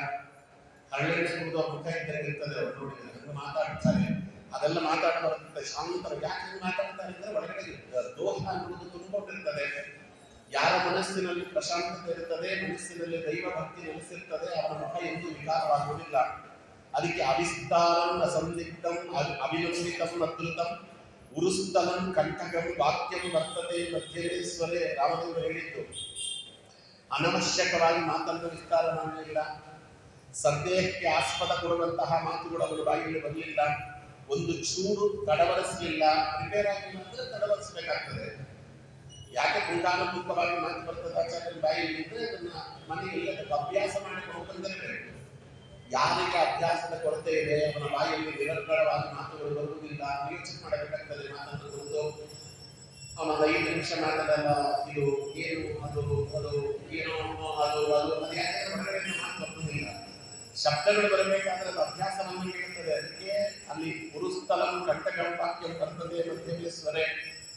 ಯಾವ ರೀತಿಯಲ್ಲಿ ಮಾತಾಡುವಾಗ ನೋಡಿ, ಯಾವುದು ಕಂಠದಿಂದ ಬರುವ ಮಾತುಗಳು, ನಾಭಿಯಿಂದ ಬರುವ ಮಾತುಗಳು, ನಾಲಿಗೆಯಿಂದ ಬರುವ ಮಾತುಗಳು, ಹೃದಯದಿಂದ ಬರುವ ಮಾತುಗಳು ಅಂತ 4 ರೀತಿಯ ಮಾತುಗಳಿವೆ. ಇವೆಲ್ಲ ದೊಡ್ಡ ಶಬ್ದಶಾಸ್ತ್ರ ಹೇಳಿದ್ದಾರೆ. ಸತ್ಯಧರ್ಮತೀರ್ಥರು ವ್ಯಾಖ್ಯಾನ ಮಾಡುತ್ತಾರೆ. ಅಲ್ಲಿ ಕೃಷ್ಣದ ಕಾಂಡವನ್ನ ನಾವು ನೋಡುವಾಗ ಆ ವ್ಯಾಖ್ಯಾನ ಸಹಿತವಾಗಿ ನೋಡುವಂತ ಪ್ರಯತ್ನ ಅಲ್ಲಿ ಶಬ್ದಶಾಸ್ತ್ರಗಳನ್ನು ಹೇಳಿದ್ದಾರೆ. ವಾದರಾಜರು ಸಾರ್ವಭೌಮರು ಯುಕ್ತಿವಲ್ಲಿ ಕಾದಲ್ಲಿ ಅದನ್ನ ಸೂಚನೆ ಮಾಡಿದ್ದಾರೆ. ಅದನ್ನು ಇಟ್ಟುಕೊಂಡು ಹೇಳ್ತಾ ಇದ್ದಾರೆ. ನೋಡಿ, ಇಲ್ಲಿಗೆ 4 ರೀತಿಯಲ್ಲಿ ಶಬ್ದಗಳು ಬರ್ತವೆ. ಯಾವ್ಯಾವ ಶಬ್ದಗಳು ಎಲ್ಲಿಂದ ಬರಬೇಕೋ ಅಲ್ಲಿಂದ ಬಂದ್ರೆ ಅದು ತಪಸ್ಸಾಗುತ್ತೆ. ಅದಕ್ಕೆ ಅದು ಅನುದ್ರೇಕ ಕರಂಬಾಕ್ಯ ಅನ್ನುವುದು ಅದನ್ನು ಹೇಳ್ತಾರೆ. ಹೊಕ್ಕಳಿನಿಂದ ಮಾತುಗಳು ಬರುವುದು ಯಾರಿಗೆ? ಭಗವಂತನನ್ನು ಹೊಗಳುವಾಗ ಹೊಕ್ಕಳಿನಿಂದ ಮಾತು ಬರುತ್ತದೆ. ಬೇಕಾದ್ರೆ ಅಭ್ಯಾಸ ಮಾಡಿ ನೋಡಿ. ನೀವು ಮನೆಗೆ ಹೋಗಿ ಮಂತ್ರಗಳನ್ನು ಮಾತ್ರ ಅಲ್ಲ, ಈ ನಮ್ಮ ದಾಸರು ರಚನೆ ಮಾಡಿರುವಂತ ಯಾವುದೇ ಭಗವಂತನ ಸ್ತೋತ್ರಗಳನ್ನ, ಭಗವಂತನ ಗಾನವನ್ನು ಬೇಕಾದ್ರೆ ಹಾಡುವಾಗ ಗಮನಿಸಿ. ಇವತ್ತು ದೇವರ ಸ್ತುತಿ ಅಂತ ಏನಿದೆ, ಆ ದೇವರ ಸ್ತುತಿ ನೀವು ಗಮನಿಸಿ. ಮಕ್ಕಳಿಂದ ಬರುವಂತ ಶಬ್ದಗಳಲ್ಲಿ ಹಾಕಿರ್ತಾರೆ. ಏನ ಬಾಬಾ ಭೂತರ ಹೃದಯ ಮಂದಿರ ಯಾವುದೇ ಆಗಲಿ ಅಲ್ವಾ? ನಡುವಿನೊಳಗೆ ಗಜ ಮರಳಿದ ಲಾಕ್ಷಣ ಮಡದಿಗೂ ಬೇಡಂತೆ ನುಡುಗುತ್ತದೆ ಒಂದು ಕುಡಿದು ನಕರ ಹೊರಡಿಸಿ ಹಾಕಿದ ಸಡಗರದಿಂದಲೇ ಮರಳಿದ ಕೂಡಿ ಬಾಲಿಯ ಬಾಬಾ ಭೂತರ ಪ್ರಿಯ. ನೀವು ಹಾಡುವಾಗ ಗಮನಿಸಿ. ಒಕ್ಕಳಿಂದ ಬರ್ತದೆ. ಯಾವ್ಯಾವ ಶಬ್ದಗಳು ನಾಭಿಯಿಂದ ಬರ್ತದೆ ಅದು ಭಗವಂತನ ಗುಣಗಾನ ಮಾತ್ರ. ದೇವರ ಗುಣಗಾನ, ನಾರಾಯಣನ ಗುಣಗಾನ ಅದು ನಾಭಿಯಿಂದ ಬರ್ತದೆ. ಅಂತಹ ಶಬ್ದಗಳನ್ನು ಹಾಕಿರ್ತಾರೆ. ಅದು ಗೊತ್ತಿರಬೇಕಂತೆ. ಹೃದಯದಿಂದ ಬರುವಂತಹ ಮಾತುಗಳು ಯಾವುದು? ಹೃದಯದಿಂದ ಬರುವಂತಹ ಮಾತುಗಳು ಗುರುಗಳನ್ನು ಹೊಗಳುವಾಗ ಬರುವ ಮಾತುಗಳು. ಗುರುಸ್ತುತಿಗಳು ಅಂತ ಯಾವೆಲ್ಲ ಇವೆಲ್ಲ ಆಚಾರ್ಯರನ್ನು ಮೊದಲುಕೊಂಡು ಕೊನೆಯಲ್ಲಿ ಎಲ್ಲ ರಾಘವೇಂದ್ರ ಸ್ವಾಮಿಗಳನ್ನು ಒಳಗೊಂಡಂತೆ ಯಾವ್ಯಾವ ಗುರುಸ್ತುತಿಗಳು ಅಂತಿದೆ, ಗುರುಸ್ತುತಿಗಳು ಏನ್ ಮಾಡಿದ್ದಾರೆ ನೋಡ್ರಿ. ಅವೆಲ್ಲ ಹೃದಯದಿಂದ ಬರುವಂತಹ ಶಬ್ದಗಳನ್ನು ಹಾಕಿರ್ತಾರೆ. ಅದು ಒಂದು. ಕಂಠದಿಂದ ಬರುವ ಸ್ತುತಿ ಯಾವುದು ಅಂತ ಹೇಳಿದರೆ, ತಂದೆ ತಾಯಿಗಳ ಬಗ್ಗೆ ಮಾತಾಡುವಾಗ ಕಂಠ ಉಬ್ಬಿ ಬರ್ತದೆ, ನನಗೆ ಮಾತಾಡಲಿಕ್ಕಾಗಲ್ಲ ಅಂತ. ಜನರ ಬಗ್ಗೆ ಬರುವಂತ ಮಾತುಗಳು, ನನಗೆ ತಂದೆ ತಾಯಿಗಳ ಸಮಾನರಾದವರ ಬಗ್ಗೆ ನಾವು ಮಾತಾಡಿದ್ರಲ್ಲ, ಇಮಿಡಿಯೇಟ್ ಆಗಿ ನಾವು ಅವರಿಂದ ನಾವು ಸಹಾಯವನ್ನು ಪಡೆದುಕೊಂಡಿರ್ತೇವೆ. ಅವರಿಲ್ಲ ಅಂದ್ರೆ ನಾವು ಬದುಕ್ತಲೇ ಇರಲಿಲ್ಲ ಅನ್ನೋ ಸ್ಥಿತಿ ನಮ್ಗೆ ಒದಗಿದ್ದಾಗ ಕೈ ಹಿಡಿದು ಕಾಪಾಡಿರ್ತಾರೆ. ಆಪತ್ಕಾಲದಲ್ಲಿ ಅವರ ಬಗ್ಗೆ ಮಾತಾಡುವಾಗ ಕಂಠ ಉಬ್ಬಿ ಬರ್ತದೆ, ಮಾತು ಬರುವುದಿಲ್ಲ. ಈ ಕಂಠದಿಂದ ಬರುವಂತಹ ಮಾತುಗಳು, ನಾಲಿಗೆಯಿಂದ ಬರ್ತದೆ ಮಾತುಗಳೆಲ್ಲ ಬೇರೆ ಬೇರೆ ಬರುವಂತ ಮಾತುಗಳು. ನಾವೆಲ್ಲ ಎಲ್ಲ ಉಪನ್ಯಾಸಕ್ಕೆ ಹೋದಾಗ ನಮ್ಮ ಹೋಗ್ತಾರಲ್ಲ, ಉಪನ್ಯಾಸ ಮುಗಿದಾಗೆಲ್ಲ ನಮ್ಗೆ ಹೊಗಳ್ತಾರಲ್ಲ, ಸುಳ್ಳು ಅಂತ ಅವ್ರಿಗೂ ಗೊತ್ತಿರ್ತದೆ, ಸುಳ್ಳು ಅಂತ ನಮಗೂ ಗೊತ್ತಿರ್ತದೆ, ಸುಳ್ಳು ಮಾತಾಡ್ತಾರಂತೆ. ನಮ್ಮ ಆಚಾರ್ಯರು ಎಂಥವ್ರು ಅಂತ ನಿಮ್ಗೆ ಎಲ್ಲರಿಗೂ ಗೊತ್ತು, ಎಲ್ಲ ಮಾತಾಡ್ತಾರೆ. ಅದು ಮೇಲಿನ ಮಾತು, ಅದಕ್ಕಂತ ಮಹತ್ವ ಇಲ್ಲ. ಹಾಡು ಹರಟೆ, ಕಾಡು ಹರಟೆ ಅವೆಲ್ಲ ಉಪಯೋಗಿಸುವಂಥದ್ದು ಮೇಲಿನ ಮಾತುಗಳು ಅಂತ 4 ರೀತಿಯ ಮಾತುಗಳು. ಆದರೆ ಹನುಮಂತ ಆಡಿದಂಥ ಮಾತುಗಳು ಯಾವುದು ನಾಲಿಗೆ ಮೇಲೆ ಮೇಲ್ಮೇಲೆ ಬಂದ ಮಾತುಗಳಲ್ಲ ಅಂತ. ಉರುಸ್ತಂ ಕಂಟಕಂ ವಾಕ್ಯಂ ವರಸತೆ ಮಧ್ಯಮೇಶ್ವರೇ ಅದನ್ನು ಹೇಳಿದರು. ನಾಭಿಯಿಂದ ಬಂದ ಮಾತುಗಳು, ಹೃದಯದಿಂದ ಮೂಡಿ ಬಂದ ಮಾತುಗಳು, ಕಂಠದಿಂದ ಬಂದ ಮಾತುಗಳನ್ನೇ ಹೇಳಿದ್ದಾನವ. ಸ್ವಲ್ಪವೂ ತೊಡವರಿಸಲಿಲ್ಲ, ತಡವರಿಸಲಿಲ್ಲ. ಮಧ್ಯಮ ಸ್ವರದಲ್ಲಿ ಮಾತಾಡಿದ್ದಾನೆ. ಸಂಸ್ಕಾರ ಕ್ರಮ ಸಂಪನ್ನ ಅದ್ಭುತಾಂ ಅದ್ರುತಾಂ ಅವಲಂಬಿತಾಂ ಉಚ್ಚಾರಯಲ್ಲಿ ಕಲ್ಯಾಣ ವಾಚಾಂ ಹೃದಯ ಹಾರಿಣಿ. ಇವನ ವ್ಯಾಕರಣ, ಇವನ ಶುದ್ಧತೆ, ಕ್ರಮಬದ್ಧವಾಗಿರ್ತಕ್ಕಂತಹ ವಾಕ್ಯಗಳು ಎಷ್ಟು ಅಪರೂಪವಾಗಿ ಅದ್ಭುತವಾಗಿ ಮಾತಾಡಿದ್ದಾನೆ ಅಂದರೆ ತ್ವರಿತವಲ್ಲದ, ವಿಲಂಬಿತವಲ್ಲದ ಇವನ ಮಾತಿನ ಶೈಲಿ ನನ್ನ ಹೃದಯವನ್ನೇ ಅಪಹಾರ ಮಾಡಿಬಿಡುತ್ತಣ ಲಕ್ಷ್ಮಣ ಅಂತ ರಾಮದೇವರ ಬೊಮ್ಮೆಯಲ್ಲಿ ಆ ಮಾತುಗಳು ಬಂದರೆ ಅದಕ್ಕಿಂತ ದೊಡ್ಡದಾಗಿರ್ತಕ್ಕಂಥ ಮಾತುಗಳು ಇನ್ನೊಂದು ಇರಲೇ ಇಲ್ಲ. ಅದಕ್ಕೋಸ್ಕರವಾಗಿ ಅಂತಹ ಅಪೂರ್ವವಾಗಿರ್ತಕ್ಕಂತಹ ಮಾತುಗಳು ಇಲ್ಲ. ಅದಕ್ಕೋಸ್ಕರವಾಗಿ ಸುಮ್ಮನೆ ಬಂತು ಅಂತ ಮಾತು ತಪಸ್ಸಾಗಬೇಕಾದ್ರೆ ಇವೆಲ್ಲ ಇರಬೇಕು. ಮಾತು ಅನ್ನುವುದು ನೋಡಿ ಗುಣವಾಗಿ ಇರಬೇಕಾದ್ರೆ ಏನೆಲ್ಲ ನಮ್ಮಲ್ಲಿ ಇರಬೇಕು ಅಂತ ಶಬ್ದೋಚ್ಚಾರಣೆಯಲ್ಲಿ ಇರಬೇಕಾದ ಗುಣಗಳು ಯಾವುವು? ಮಾತನ್ನ ತಪಸ್ಸನ್ನಾಗಿ ನಾವು ದಿನನಿತ್ಯ ಆಡುವಂತ ಮಾತುಗಳು ತಪಸ್ಸಾಗಬೇಕಾದ್ರೆ ಅನುದ್ವೇಗ ಕರಂ ವಾಕ್ಯಂನಲ್ಲಿ ಸತ್ಯಂ ಪರಿಯಂ ಹಿತಂಚಯತೆ. ಸತ್ಯವಾದದ್ದು ಇದ್ದದ್ದಿದ್ದಂತೆ ಹೇಳುವುದು ಸತ್ಯ ಅಲ್ಲ, ಸಜ್ಜನರಿಗೆ ಹಿತವಾಗುವಂತೆ ಹೇಳುವುದು ಸತ್ಯ ಅಂತ ಆಚಾರ್ಯ ಹೇಳಿದ್ದಾರೆ. ಸತಾಂ ಹಿತಮತ್ಯಂತ ಸತ್ಯಂ ನಿತ್ಯವಿಧೀಯತೆ, ಅದು ಸತ್ಯವಾದದ್ದು. ಪ್ರಿಯವಾದದ್ದು ಸತ್ಯವನ್ನೇ ಪ್ರಿಯವಾಗಿರ್ತಕ್ಕಂಥ ರೀತಿಯಲ್ಲಿ ಹೇಳಿಕೊಳ್ಳಿ, ಅಪ್ರಿಯವಾದ ಸತ್ಯವನ್ನು ಹೇಳಬೇಡಿ ಅಂತ. ಸತ್ಯಂ ಕುರುಯಾತ್ ಪ್ರಿಯಂ ಕುರುಯಾತ್ ನ ಬ್ರೂಯಾತ್ ಸತ್ಯಂ ಪ್ರಿಯಂ ಪ್ರಿಯಂಚನ ಅಮೃತಂ ಬ್ರೂಯಾತ್ ದೇಶ ಧರ್ಮ ಸನಾತನ. ಮನುಸ್ಮೃತಿಯಲ್ಲಿ ಬಂದ ಮಾತು.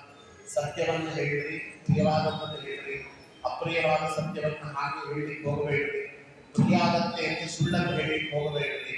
ಇದು ಸನಾತನವಾದ ಧರ್ಮ ಅಂತ ಅವರು ಹೇಳಿದ್ದಾರೆ. ಅದಲ್ಲ ಆ ರೀತಿಯಾಗಿತ್ತು. ಅನುದ್ವೇಗಕರವಾದಂತಹ ಉದ್ವೇಗಕರವಲ್ಲದ ವಾಕ್ಯ, ಸತ್ಯವಾದದ್ದು, ಪ್ರಿಯವಾದದ್ದು.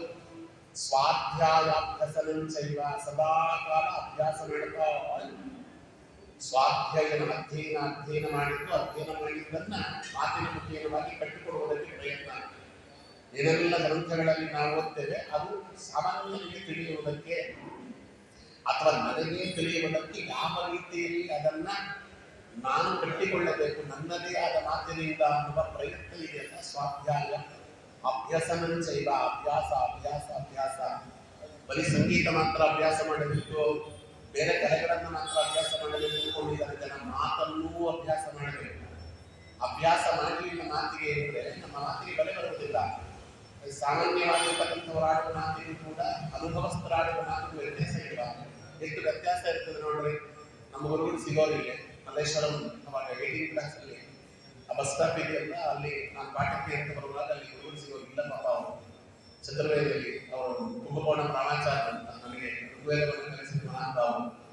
ನಾನು ಯಾವುದೋ ಇದರೊಳಗಡೆ ಹೋಗುವಾಗ ನೋಡದೆ ಬಸ್ ಅಂತಂದ್ರೆ ಕೈ ಹಿಡ್ಕೊಂಡು ಕೇಳೋರು, ಏನಪ್ಪ ಚೆನ್ನಾಗಿದೆಯೇನೋ, ಎಷ್ಟು ದಿವಸ ಆಯಿತು ನಿನ್ನ ನೋಡಿ, ಕ್ಷಮಿಸಿ ಗುರುಗಳೇ ನಾನು ನೋಡಲಿಲ್ಲ, ದಯವಿಟ್ಟು ಕ್ಷಮಿಸ್ಬಿಡಿ ಅಂತ ನಾನು ಹೇಳಿದ್ರೆ ಅವ್ರದ್ದೇ ಮಾತನ್ನ, ನೀನನ್ನು ನೋಡದೆ ಹೋದ್ರೆ ಬೇಡಪ್ಪ, ನಾನು ನಿನ್ನನ್ನು ನೋಡ್ತೇನೆ. ಇದು ಅನುಭವಸ್ಥರ ಮಾತು. ಇದೇ ನೋಡಿ ಉಪನಿಷತ್ತಿನ ಮಾತಲ್ಲ ಇದು. ನೀನು ನನ್ನನ್ನು ನೋಡದೆ ಹೋದರೂ ಪರವಾಗಿಲ್ಲ, ನಾನು ನಿನ್ನನ್ನು ನೋಡುತ್ತೇನೆ ಅಂದರೆ ಅದೇ ಬಸ್ ಸ್ಟಾಪಿನಲ್ಲಿ ಅವರು ಕಾಲು ಹಿಡ್ಕೊಂಡು ನಮಸ್ಕಾರ ಮಾಡಿ ಪ್ರಸಂಗಗಳು ಬೇಕಾದಷ್ಟಾಗಿ ಹೋಗಿವೆ. ಯಾಕೆಂದ್ರೆ ಅದು ಮಾತು ಹೇಗಿದೆ ಅಂದರೆ ಅವರ ವ್ಯಕ್ತಿತ್ವ ಅನ್ನುವುದು ಮಾತಿನಲ್ಲಿ ಹೇಗೆ ಪ್ರತಿಬಿಂಬಿತವಾಗ್ತದೆ ಅನ್ನೋದಕ್ಕೆ ಅವರ ಅಭ್ಯಾಸ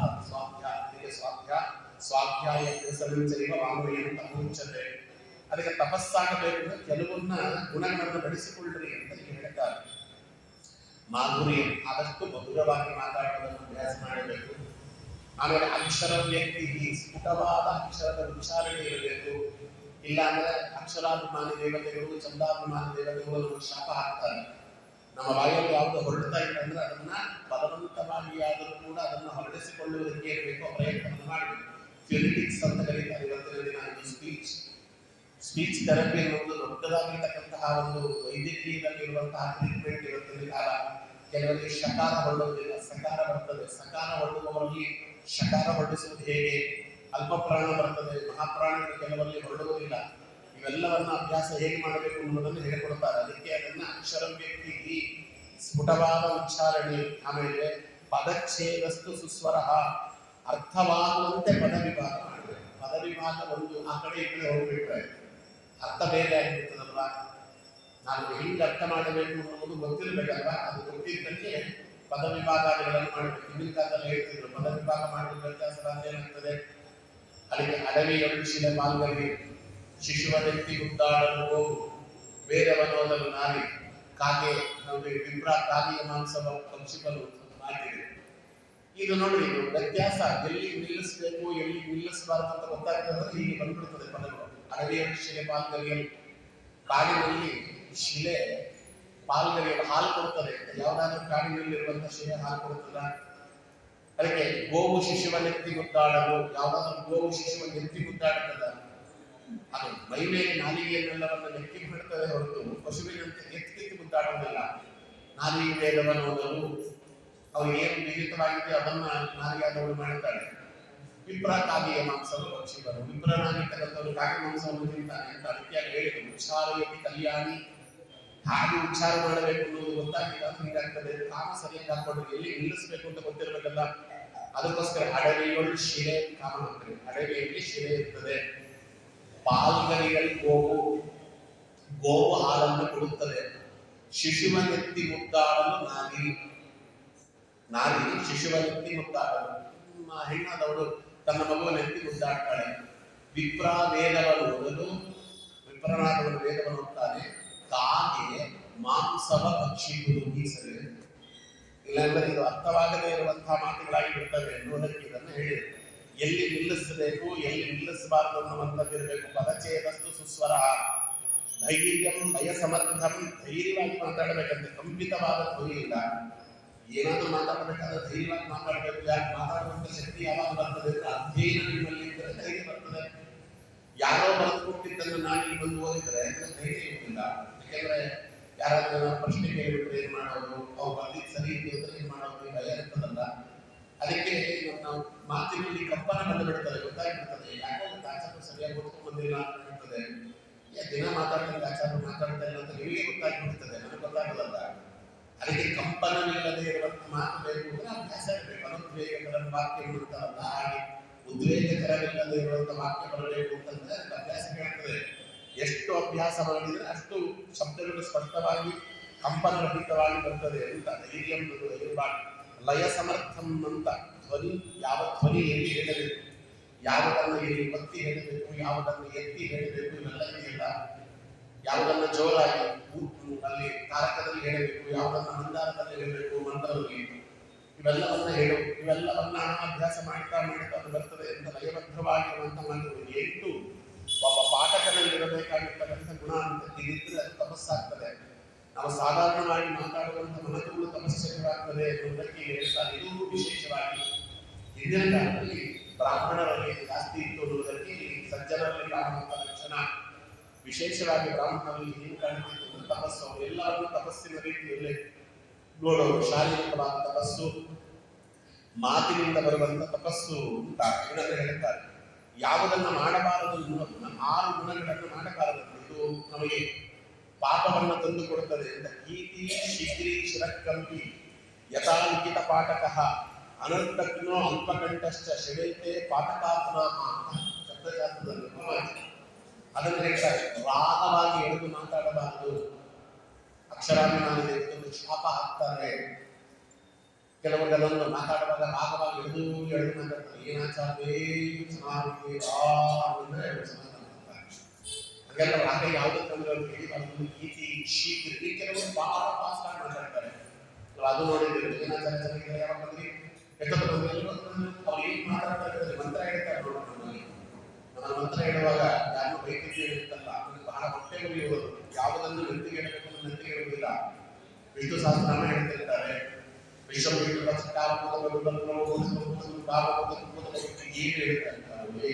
ಹೇಳ್ತಾರೆ ಈ ಕೆಲವರು ಹೇಳಪ್ಪ ನೀವು ಹೇಳಿ ಯಾರು ಬೇಡ ಅಂತಾರೆ.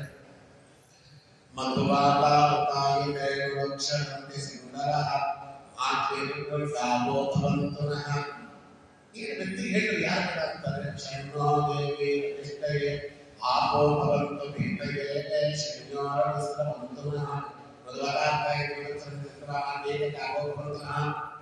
ಕೇಳೋದು ಅರ್ಥವಾಗುತ್ತಿಲ್ಲ, ಕೇಳೋದು ಪಾಪ ಮತ್ತೆ ಫಾಸ್ಟ್ ಮಾಡಿದಷ್ಟು ನಮಗೆ ಜನ ನಮ್ಮನ್ನು ತಿಂತಾರೆ ಅನ್ನುವಂತಹ ಒಂದು ಕೆಟ್ಟ ಒಂದು ಭಾವದಲ್ಲಿ ಇವತ್ತು ಜನ ಇದ್ದಾರೆ.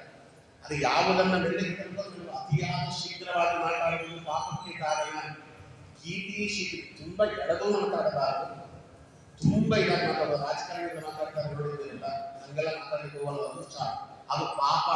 ಅದು ಅಕ್ಷರಗಳನ್ನು ಬಂದಂತೆ ಶಿರಕ್ಕಂಪಿ ಮಾತಾಡುವಾಗ ತಲೆಯನ್ನೆಲ್ಲ ಗಂಡಾಡಿಸಬಾರ್ದಂತೆ. ಶರೀರ ಅನ್ನೋದು ಮಾತಾಡುವಾಗ ನಿಧಾನವಾಗಬಾರ್ದು, ಇಲ್ಲ ಪಾಪವಾಗ್ತದೆ. ಅದಕ್ಕೆ ನಾವೆಲ್ಲ ಹಿಂದೆ ವೇದಾಭ್ಯಾಸ ಮಾಡುವಾಗ ನಮ್ಮ ಶಿಕೆಗೆ ಗಂಟು ಕಟ್ಟಿಬಿಟ್ಟು ದಾರ ಕಟ್ಟಿಬಿಟ್ಟು ಮಳೆ ಕಟ್ಟಿಬಿಡೋದು. ಇನ್ನೂ ಭಯಂಕರ ಅಂತ ತಲೆ ಮೇಲೆ ಒಂದು ನಿಂಬೆಹಣ್ಣು ಇಟ್ಟು ತಲೆ ಮೇಲೆ ನಿಂಬೆಹಣ್ಣು ಇಟ್ಟು ವೇದಾಧ್ಯಯನ ಮಾಡಿದಾಗ ನಿಂಬೆಹಣ್ಣು ಕೆಳಗಡೆ ಬಿಡಬಾರ್ದು ಅಂತ, ಇಲ್ಲ ಅಂತ ಸರಿ ಮಾಡ್ತಿಲ್ಲ ಅಂತ ಚೂರು ಇನ್ನೊಂದು ಬಿಟ್ಟರೆ ನಿಂಬೆಹಣ್ಣು ಕೆಳಗಡೆ ಬಿಡುತ್ತದೆ. ಅದಕ್ಕೆ ಶಿರಕ್ಕಂಪಿ, ತಲೆ ಅಲ್ಲಾಡಿಸ್ತಾ, ಮೈ ಅಲ್ಲಾಡಿಸ್ತಾ, ಕೆಲವರು ಕಾಲುಗಳೆಲ್ಲ ಆಡಿಸ್ತಾ ಇರ್ತಾರೆ. ಮಾತಾಡೋದು ಕೆಟ್ಟ ಅಭ್ಯಾಸಗಳೆಲ್ಲವೂ ಕೂಡ ಮಾತಾಡುವಾಗ ಇವೆಲ್ಲ ಮಾಡಿದ್ರೆ ಪಾಪ ಬರ್ತದೆ ಅಂತ ಶಿರಕ್ಕಂಪಿ. ಯಥಾ ಲಿಖಿತ ಪಾಠಕ, ಬರೆದಂತೆ ಮಾತಾಡುವುದು. ನಮ್ಮ ಸುಮಾರು ಜನ ಉಪನ್ಯಾಸಕರು ನೀವು ಕೇಳಿರ್ಬೋದು, ನಾನು ಸುಮಾರು ಜನ ಕೇಳಿದ್ದೇನೆ. ಉಪನ್ಯಾಸ ಮಾಡಲಿಕ್ಕೆ ಅಂತ ಬರ್ತಾರಲ್ಲ, ಅವ್ರು ಹಿಂಗೆ ಬರೆದಿತ್ತು ಹಂಗೆ ಮಾತಾಡ್ತಾರೆ. ತಪಸ್ಸೆಂದರೆ ತಪಹಾಸ ಧರ್ಮ ವರ್ತಿತಂತೆ ಧರ್ಮರಾಜನಿಗೆ ಹೇಳ್ತಾನೆ ಧರ್ಮರಾಜ. ಈ ಸತ್ಯನಾರಾಯಣ ದೇವರ ಕಥೆ ಹೋಗ್ತಾ ನೋಡಿ, ಹಾಗೆ ಹೆಂಗೆ ಇರ್ತದೆ ಹಂಗೆ ಅದೇ ರೀತಿಯಲ್ಲಿ ಬ್ರಾಹ್ಮಣನಾದವನು ಐಷಾರಾಮದ ಜೀವನವನ್ನು ನಡೆಸುವುದಕ್ಕಾಗಿ ಹುಟ್ಟಿದವನಲ್ಲ. ಅವ ಹುಟ್ಟಿರುವುದು ಕಠಿಣವಾದ ತಪಸ್ಸನ್ನು ಮಾಡಲಿಕ್ಕೆ. ತಪಸ್ಸಿನಿಂದ ಶಾಶ್ವತವಾದ ಸುಖ ಸಂಪಾದನೆಯಾಗುತ್ತದೆ ಎಂದು ಕೃಷ್ಣ ಪರಮಾತ್ಮ ಅದು ಪಾಪ ಬರ್ತದೆ. ಜೊತೆ ಯಥಾ ಅದಕ್ಕೆ ಹೇಗೆ ಬರೆದಿದ್ದಾರೋ ಯಥಾ ಲಿಖಿತ ಪಾಠಕ, ಬರದಂತೆ ಮಾತಾಡುವುದು, ಬರ್ಕೊಂಡಿರುವುದು ತುಂಬ ರೆಫರೆನ್ಸ್ಗೆ. ಮಾತಾಡುವಾಗ ನನ್ನ ಅನುಭವ ಸೇರಿಸಿ ಮಾತಾಡಬೇಕು. ಯಾರೋ ಬರದಂತೆ ಬರದಂತೆ ಮಾತಾಡಿದ್ರೆ ಅವನು ಮಾತಾಡ್ತಿದೆ, ನನ್ನ ಮಾತಾಡುವುದಿಲ್ವಲ್ಲ. ಅದಕ್ಕೋಸ್ಕರ ಹೇಳಿದ್ರು. ಮೂರನೇದು ಅನರ್ಥಕ್ಲೋ, ಅಂದ್ರೆ ಅರ್ಥವನ್ನ ತಿಳಿಯದೇ ಮಾತಾಡಬಾರದು. ಎಷ್ಟೋ ಶಬ್ದಗಳಿಗೆ ಬೇರೆ ಅರ್ಥ ಇರ್ತದೆ. ಇವನು ಮಾತಾಡುವಾಗ ನೀನು ದೊಡ್ಡದು ಅಂದ್ಕೊಂಡು ಅವನು ಮಾತಾಡಿ ಬಿಡ್ತಾರೆ. ಕೆಲವರು ಸುಮ್ಮನೆ ಇರ್ತಾರೆ. ಮಕ್ಕಳಿಗೆ ಹೆಸರಿಡ್ತಾರೆ ನೋಡ್ರಿ, ಮಕ್ಕಳಿಗೆಲ್ಲ ಹೆಸರಿಡುವಾಗ ನಿಷಾದ ಅಂತ ಹೆಸರಿಟ್ಟಿದ್ರು. ಯಾರು ನಿಷಾದ ಅಂದ್ರೆ ಅದಕ್ಕೆ ಗೊತ್ತ ಹಿಂಗೆ ಏನು ಅಂತ ಮಹಾ ನಿಷಾದ ಅಂದ್ರೆ ಬೇರೆ. ಹೆಸರಿಡುವಾಗ ರಾಕ್ಷಸ ಅಂತ ಹೆಸರಿಟ್ಟಿರ್ತಾರೆ. ಕೆಲವು ರಾಕ್ಷಸರ ಹೆಸರಿಟ್ಟಿದ್ರು, ನೋಡ್ಲಿಕ್ಕೆ ಕೇಳಲಿಕ್ಕೆ ಚೆನ್ನಾಗಿದೆ ಅಂತ. ಅರ್ಥ ಗೊತ್ತಿಲ್ಲದೆ ಮಾತಾಡಬಾರದು ಅಂತ. ಅದಕ್ಕೆ ಏನು ಅರ್ಥ, ನಿಷ್ಪತ್ತಿ ಏನು, ಮತ ಹೇಗೆ ಬೆಳೆಸ್ಕೊಳ್ಬೇಕು ಗೊತ್ತಿರಬೇಕು. ಗೊತ್ತಿದ್ರೆ ಅಪಾರ್ಥಗಳು ಬಾಯಿಗೆ ಬರುವುದಿಲ್ಲ, ಇಲ್ಲ ಅಪಾರ್ಥಗಳು ಬಾಯಿಗೆ ಬರ್ತವೆ ಅನ್ನೋದಕ್ಕೆ ಅದನ್ನ ಹೇಳ್ತಾರೆ. ಹಾಗಾಗಿ ಅದಾದ್ಮೇಲೆ ನೋಡ್ರಿ, ಅಲ್ಪಕಂಠಶ್ಚ, ಮೆಲ್ಲಿ ಮಾತಾಡಬಾರ್ದಷ್ಟೇ, ನುಂಗುದಂಗೆ ಮಾತಾಡೋದ್ರಿಂದ ಅಕ್ಷರಗಳನ್ನು ನುಂಗ್ತಾನೆ. ಚೆನ್ನಾಗಿ ಹೇಗೆ ಹೇಳ್ತಾನೆ ಅಂತ ಗೊತ್ತಾಗಲ್ಲ. ಶುರು ಮಾಡುವಾಗ ಸರಿಯಾಗಿ ಶುರು ಮಾಡ್ತಾನೆ, ಕೊನೆಯ 4 ಅಕ್ಷರ ನುಂಗು ಬಿಡ್ತಾನೆ ಅಂತಾರಲ್ಲ, ಅದು ದೊಡ್ಡದಾಗಿರ್ತದೆ. ಇವೆಲ್ಲ ಪಾಪ ಬರ್ತದೆ ಅನ್ನೋದೇ ಗೊತ್ತಿಲ್ಲ ನಮ್ಮಲ್ಲಿ. ಒಂದು ಕೆಜಿ ಅಕ್ಕಿಯನ್ನ ಕೊಡ್ತೇವೆ ಅಂತ ನಮ್ಮ ಮಾಜಿ ಮುಖ್ಯಮಂತ್ರಿ ಹೇಳ್ತಿರಲ್ಲ, ಇವೆಲ್ಲವೂ ಪಾಪ. ಇವೆಲ್ಲವೂ ಅಕ್ಷರಾಭಿಮಾನಿ ದೇವತೆಗಳನ್ನ ಕೊಂದಂತೆ ಹಂಗಿಲ್ಲ ಉದ್ರೇಕರವಾಗಿ ಮಾತಾಡುವಂತ ಹೇಳಿಲ್ಲ. ಏನೇ ಉದ್ರೇಕ ಇದ್ದರೂ ಕೂಡ ಭಗವಂತನ ಮಹಿಮೆ ಹೇಳುವುದರಲ್ಲಿ ಉದ್ರೇಕ ಇರಬೇಕು ಹೊತ್ತು ಕೂತಿರು ಕೇಳ್ತಕ್ಕಂಥ ಜನಗಳಿಗೆ ಕಾಮೋದ್ರೇಕವನ್ನು ಕಲಿಸುವುದು, ಅವರಿಗೆ ಕ್ರೋಧವನ್ನು ಉದ್ದೀಪನಗೊಳಿಸುವುದಕ್ಕೆಲ್ಲ ಮಾತುಗಳು ಇರುವುದು. ಅದಕ್ಕೆ ಇದನ್ನ ಇಲ್ಲಿ ಹೇಳ್ತಾರೆ. ಅದಾದ್ಮೇಲೆ ನೋಡಿ, ಅಲ್ಪಕಂಠಶ್ಚ ಶರೇತೆ ಪಾಠಕಾಧಮಾಹ, ಈ 6 ಇದೆಯಲ್ಲ, ಇದನ್ನ ಪಾಠಕಾಧಮಾಹ, ಅಧರ್ಮ ಮಾಡುವಂತಹ ಈ ಶಬ್ದದ ಕೊಲೆ ಅಂತ, ಶಬ್ದಗಳಲ್ಲಿ ಮಾಡುವಂತಹ ಪಾಪಗಳು ಅಂತ ಹೇಳ್ತಾರೆ. ಇವೆಲ್ಲವನ್ನ ತಿಳಿದುಕೊಂಡ್ರೆ ಅದು ಮಾತಾಡುವುದು ಕೂಡ ಒಂದು ತಪಸ್ಸಾಗ್ತದೆ. ವಾಂಗ್ಮಯಂ ತಪೋಕ್ಷತೆ ಅಂತ ಹೇಳ್ತಾರೆ. ಕೊನೆ ಮನಸ್ಸು, ಮಾನಸಿಕವಾಗಿ ಮಾಡುವಂತಹ ತಪಸ್ಸು. ಮನಃ ಪ್ರಸಾದ ಸೌಮ್ಯತ್ವಂ ಮೌನಂ ಆತ್ಮವಿನಿಗ್ರಹ ಭಾವ ಸಂಶುದ್ಧಿ ತಪೋ ಮನಸ್ಸು ಮುಚ್ಚತೆ. ಮನಸ್ಸು ಅಪ್ರಯತ್ನವಾಗಿ ಲೌಕಿಕವಾದ ಸುಖದಿಂದ ಹೊರಗೆ ಬರುವಂತೆ ನೋಡಿಕೊಳ್ಳಬೇಕು. ನಾವೇ ನೋಡಿಕೊಳ್ಳಬೇಕು. ಯಾವ ಬಂದು ನಮಗೆ ಮಂತ್ರ ಹಾಕಿ ಅದೆಲ್ಲ ಕಳಿಸುವಂತೆ ಮಾಡುವುದಿಲ್ಲ. ಅದಕ್ಕೆ ಮನಸ್ಸು ಅನ್ನೋದಿದೆಯಲ್ಲ, ಬಹಳ ಚಂಚಲವಾದದ್ದು. ಇಲ್ಲಿ ಕೃಷ್ಣ ಪರಮಾತ್ಮನಿಗೆ ಅರ್ಜುನ ಹೇಳಿದ, ಚಂಚಲ ಕೃಷ್ಣ ಪ್ರಮಾದಿ ಬಲವದೃಢ ನನಗೆ ತಸ್ಯಾಹ ನಿಗ್ರಹಂ ನಮಗೆ ವಾಯುವರ್ಗ ಸುದುಷ್ಕರ. ಮನಸ್ಸನ್ನು ನೀನು ಹಿಡಿತದಲ್ಲಿಟ್ಟು ಅಂತ ಹೇಳ್ತೀವಿ ಕೃಷ್ಣ. ಮನಸ್ಸು ಅನ್ನೋದು ಎಷ್ಟು ಚಂಚಲವಾಗಿದೆ ಅಂತ ಹೇಳಿದ್ರೆ ಅದನ್ನು ಹಿಡಿತದಲ್ಲಿ ಇಟ್ಟುಕೊಳ್ಳೋದಲ್ಲ, ಹಿಡಿತದಲ್ಲಿ ಇಟ್ಕೋಬೇಕು ಅನ್ನೋ ಯೋಚನೆ ಬರುವುದಿಲ್ಲ. ತಸ್ಯಾಹಂ ವಿಗ್ರಹ ಮನ್ಯೇದ ವಿಗ್ರಹ ಮಾಡಲಿಕ್ಕೆ ಹೋದ್ರಿಂದ ಗೊತ್ತಾ ವಾಯುವನ್ನು ಸುದೃಶ್ಯರ ಗಾಳಿಯನ್ನು ಕೈಯಲ್ಲಿ ಹಿಡಿಯುವುದಕ್ಕೆ ಸಾಧ್ಯ ಹೇಗಿಲ್ಲವೋ ಮನಸ್ಸನ್ನು ಹೇಗೆ ಹಿಡಿತದಲ್ಲಿಟ್ಟುಕೊಳ್ಳೋದು ಅಂತ ಕನಕದಾಸರದಕ್ಕೆ ಮನವೆಲ್ಲ ಮಾತು ಕೇಳಲು ಕಾಣು ಗೋವಿಂದ ಮನವ ಗೆಲ್ಲುವ ಶಕ್ತಿ ಎನ್ನುವುದಿಲ್ಲ ಗೋವಿಂದ ಅಂತ. ಅದಕ್ಕೆ ಕೃಷ್ಣ ಪರಮಾತ್ಮ ನೋಡಿ ಯಾವುದು ಅರ್ಜುನ ಹೇಳಿದಂತ ಹಿಂದಿನ ಮಾತಿಗೆ ಅರ್ಜುನ ಹೇಳಿದ್ರು ತಪ್ಪು ಹಾಗಲ್ಲ ಅಂತ ಹೇಳುವವ ಈ ಮಾತಿಗೆ ಅರ್ಜುನನನ್ನು ಬೈದಿಲ್ಲ ಕೃಷ್ಣ. ಅದಕ್ಕೆ ಅವನ ಅಸಂಶಯಂ ಮಹಾಬಾಹೋ ಮನೋ ದುರ್ನಿಗ್ರಹಂಚಲ ನೀವು ಹೇಳಿದ್ದು ಸತ್ಯ ಅರ್ಜುನ ಅಂತ ಹೇಳ್ತಾರೆ. ಅಸಂಶಯಂ ಮಹಾಬಾಹೋ ಸಂಶಯವೇ ಇಲ್ಲ ಅರ್ಜುನ, ನೀವು ಹೇಳಿದ ಮಾತು ಸತ್ಯ. ಮನಸ್ಸು ಅನ್ನುವುದು ಮನೋ ದುರ್ನಿಗ್ರಹಂಚಲ, ಮನಸ್ಸನ್ನು ಹಿಡಿತದಲ್ಲಿಡುವುದು ಕಷ್ಟ ಅಸಾಧ್ಯ ಅಲ್ಲ ಅಂತ ಹೇಳಿ ಹೇಗೆ ಎಂದು ಕೇಳಿದ್ರೆ ಅಭ್ಯಾಸೇನಂತೂ ಕೌಂತೆಯ ವೈರಾಗ್ಯ ಚಕ್ರಕ್ಕೆ ಅಭ್ಯಾಸವಾಗಿ ಮಾಡಿ ವೈರಾಗ್ಯದ ಮಾತುಗಳನ್ನು ಹೇಳಿ ಮನಸ್ಸನ್ನು ಚೆನ್ನಾಗಿ ಹಿಡಿತದಲ್ಲಿಟ್ಟುಕೊಳ್ಳಬೇಕು. ಮನಃಪ್ರಸಾದ ಸೌಮ್ಯತ್ವದಲ್ಲಿ ಅದಕ್ಕೋಸ್ಕರ ಮನಸ್ಸಿನಲ್ಲಿ ವೈರಾಗ್ಯ ಅನ್ನುವುದು ಚೆನ್ನಾಗಿ ಬೇರೂರಿದಾಗ ಸೌಮ್ಯತ್ವ ಅನ್ನೋದು ಬರ್ತದೆ. ಅದಕ್ಕೆ ನಮ್ಮ ದೇವಿ ನಮ್ಮ ಪರಮಗುರುಗಳಿಗೆ ಬೇಕಾದವರಾದ್ರಿಂದ ಅವರ ಮಾತುಗಳನ್ನು ನಾನು ಉಪನ್ಯಾಸದಲ್ಲಿ ಹೇಳ್ತಾ ಇರ್ತೇನೆ. ಅವರೊಂದು ಮಾತು ಹೇಳ್ತಾರೆ, ಮನವನ್ನಾಡುವುದು ಹಠದ ಮಗುವಿನಾಡುವ ತೆರೆದು ಇನಿತಿನಿತ ಸವಿಯುಣಿಸು ಸವಿಕತೆಗಳಿಂದ ಅನುಭವಿಸಲು ಬರಿಯ ಕೂಗು ಬಡಿತಗಳೆದು ಇನಿತಿನಿತೇ ಬಳಸದನ್ನು ಮಂಕುತಿಮ್ಮ. ಅದ್ಭುತವಾದ ಮಾತು, ಏನು ಪರಮಾದ್ಭುತವಾದ ಮಾತು ನೋಡ್ರಿ. ಮನವನ್ನಾಡುವುದು ಹಠದ ಮಗುವಿನಾಡುವ ತೆರೆದಿ ಅನ್ನೋ ಮಗು ಕರ್ಕೊಂಡ್ಬಂದಿದ್ರಲ್ಲ. ಈಗ ಮಗು ಹಠ ಮಾಡಿದರೆ ಅಜ್ಜಿಯಾದವರು ಅಮ್ಮ ನೋಡಿ ಸಮಾಧಾನ ಮಾಡ್ತಾರಲ್ಲ, ಮನಸ್ಸನ್ನು ಸಮಾಧಾನ ಮಾಡಿದಂತೆ ಇನಿತಿನಿತೇ ಸವಿಯುಣಿಸು ಸವಿಕತೆಗಳಿಂದ ಏಕಾಏಕಿ ಮನಸ್ಸು ಹಿಡಿತಕ್ಕೆ ಬರುವುದಿಲ್ಲ. ಅದಕ್ಕೆ ಹೇಳಿ ಹಠದ ಮಗುವನ್ನು ಹೇಗೆ ಸಮಾಧಾನ ಮಾಡ್ತಾರೆ ಅಜ್ಜಿಯಾದವರು ಅಥವಾ ತಾಯಿಯಾದವರು, ಹಾಗೆ ಒಳ್ಳೆ ಕಥೆಗಳನ್ನು ಹೇಳಬೇಕು, ಒಳ್ಳೆ ಅಂಶಗಳನ್ನು ಹುಟ್ಟಿಸಬೇಕು. ಅನುಕೂಲಿಸಲು ಬರೆಯ ಕೂಗು ಬಡಿತಗಳಿದ್ದು ಕಿಚ್ಚಾಡಿದರೆ ಹೊಡೆದರೆ ಬಡಿದರೆ ಇನ್ನೂ ರಚ್ಚೆ ಹಿಡಿತದೆ, ಇನ್ನೂ ಜೋರಾಗಿ ಹಠ ಮಾಡುತ್ತದೆ ಮಗು. ಹಾಗಾದ್ದರಿಂದ ಇನಿತಿನಿತೇ ಮನಸ್ಸನ್ನು ಮಂಕುತಿಮ್ಮ. It's A process. ಒಂದು ದಿನಕ್ಕೆ ಮನಸ್ಸನ್ನು ಗೆಲ್ಲುವುದಕ್ಕಾಗುವುದಿಲ್ಲ. ಮನಸ್ಸನ್ನು ಗೆಲ್ಲುವುದು ಅನ್ನುವುದು ಆ ನಿತ್ಯದಲ್ಲಿ ಮಾಡಬೇಕಾದಂತ ಸಾಧನೆ. ಒಂದು ದಿನಕ್ಕೆ ಬರುವುದಲ್ಲ. ಮನಸ್ಸನ್ನು ಯಾರು ಗೆಲ್ತಾನೆ ಜಗತ್ತನ್ನು ಗೆಲ್ತಾನೆ ಅಂತ ಸುಮ್ಮನೆ ಹೇಳಿಲ್ಲ. ಮನವೇ ಮನುಷ್ಯಾಣ ಕಾರಣ ಬಂದ ಮನುಷ್ಯ ಸುಮ್ಮನೆ ಮತ್ತೆ ಮಾತಲ್ಲ. ಒಬ್ಬ ಮನುಷ್ಯ ಮನಸ್ಸಿನ ಮೇಲೆ ಹಿಡಿತವನ್ನ ತಂದುಕೊಂಡ ಅಂದ್ರೆ ಅವನಿಗೆ ಆಯಿತು. ಜಗತ್ತಿನಲ್ಲಿ ಯಾವತ್ತಾಗಿ ಅವನಿಗೆ ಅನಭ್ಯವಾದದ್ದು ಅಂತ ಹೇಳ್ತಾರೆ. ಅದಕ್ಕೆ ಮೊದಲು ಮನಸ್ಸನ್ನ ಸೌಮ್ಯವಾಗಿಟ್ಟುಕೊಳ್ಳುವುದು ಹೇಗೆ ಸೌಮ್ಯವಾಗಿಟ್ಟುಕೊಳ್ಳುವುದು ಅಂದ್ರೆ ಒಳ್ಳೊಳ್ಳೆ ಕಥೆಗಳನ್ನ ಕೇಳಬೇಕು. ಅದಕ್ಕೆ ಈ ರೀತಿ ಸವಿಯುಣಿಸೋ ಸವಿ ಕಥೆಗಳಿಂದ ಆದಷ್ಟು ಭಗವಂತನ ಕಥೆಗಳನ್ನು ಕೇಳುವುದು, ಆದಷ್ಟು ಭಗವತ್ ಭಕ್ತರ ಕಥೆಗಳನ್ನು ಕೇಳುವುದು, ಆದಷ್ಟು ಸಜ್ಜನರ ಸಂಘದಲ್ಲಿ ಇರುವುದು. ಏನಾದರೂ ಆಪತ್ತು ಬಂದಾಗ ಬಾಯಲ್ಲಿ ಭಗವಂತನ ನಾಮ ಬರುವಂತ ರೀತಿಯಲ್ಲಿ ನಮ್ಮನ್ನು ನಾವು ಪ್ರಯತ್ನ ಮಾಡಿಕೊಳ್ಳುವುದು ಸಂಸ್ಕಾರ. ಅದಕ್ಕೆ ಭಗವಂತನನ್ನು ಹೇಳುವಾಗ ಮನದೊಳಗೆ ತಾವಿದ್ದು ಮನದಲ್ಲಿ ತೆಗೆಸಿಕೊಂಡನು, ಮನದ ಆವೃತ್ತಿಗಳ ಕಳೆದು ಭೋಗಗಳ ನೀವರು ವಿವಿಧ ಚೇತನಕ್ಕೆ ಮನವನ್ನಿಟ್ಟರೆ ತನ್ನ ನೀವರು ಸಾಲರು. ಮನಸ್ಸಿನಲ್ಲಿ ಭಗವಂತ ಮಾಧವನಾಥನಾಗಿದ್ದ ಪ್ರಭು, ಆ ಮನಸ್ಸಿನಲ್ಲಿ ಮನೋತತ್ವಾಭಿಮಾನಿ ದೇವತೆ ಮಹರುದ್ರದೇವರು, ಆ ಮಹರುದ್ರದೇವರು ತದನಂತರದಲ್ಲಿ ಬರುವಂತಹ ನಮ್ಮ ಮುಖ್ಯ ಪ್ರಾಣ ದೇವರು ಭಗವಂತ. ಅವರಿಗೆ ಶರಣಾಗತರಾಗಿ ಸ್ವಾಮಿಗೆ ನನ್ನ ಮನಸ್ಸು ಈ ಸ್ಥಿತಿ ಇದೆಯೋ ಏನಾದರೂ ಮಾಡಿ ಮನಸ್ಸನ್ನು ಹಿಡಿತದಲ್ಲಿ ಇರುವಂತ ಮಾಡು. ಜಗತ್ತಿಗೆ ಕನಕದಾಸರ ದೇವರನ್ನೇ ಕೇಳಿದ್ರು, ಮನೆಯಿಂದ ಮಾತ ಕೇಳಲು ಕಾಣು ಗೋವಿಂದ, ಗೆಲ್ಲುವ ಶಕ್ತಿ ಇರಲಿಲ್ಲ ಗೋವಿಂದ, ನೀನದನ್ನು ಹಿಡಿತಕ್ಕೆ ತರುವುದಕ್ಕೆ ದಾರಿ ತೋರಿಸಬೇಕು ಪ್ರಭು, ನನಗಾಗುವುದಿಲ್ಲ ಅಂತ ದೇವರಲ್ಲಿ ಶರಣಾಗತರಾಗುತ್ತಿದೆಯಲ್ಲ, ಅದು ದೊಡ್ಡದಾಗಿರ್ತಕ್ಕಂತಹ ಮನಸ್ಸನ್ನು ಹಿಡಿತದಲ್ಲಿ ಇಡುವುದಕ್ಕೆ ಬೇಕಾಗಿರುವಂತಹ ದೊಡ್ಡದಾದಂತಹ ಸಾಧನೆ ಅಂತ. ಅದಕ್ಕೆ ನಮ್ಮ ಟೀಕಾಕೃತ್ಪಾದರು ಮನಸ್ಸಿನ ಬಗ್ಗೆ ಹೇಳುವಾಗ ಮನಸ್ಸನ್ನ ಸರಿಯಾದ ರೀತಿಯಲ್ಲಿ ಹೇಗೆ ನಾವು ಅದನ್ನ ಹಿಡಿತದಲ್ಲಿ ಇಟ್ಟುಕೊಳ್ಳುವುದಕ್ಕೆ ಪ್ರಯತ್ನ ಮಾಡಬೇಕು ಅನ್ನೋದಕ್ಕೆ ಟೀಕಾಕೃತ್ಪಾದರು ಪ್ರಮೇಯ ದೀಪಿಕಾನಂದನ್ನು ಹೇಳ್ತಾರೆ.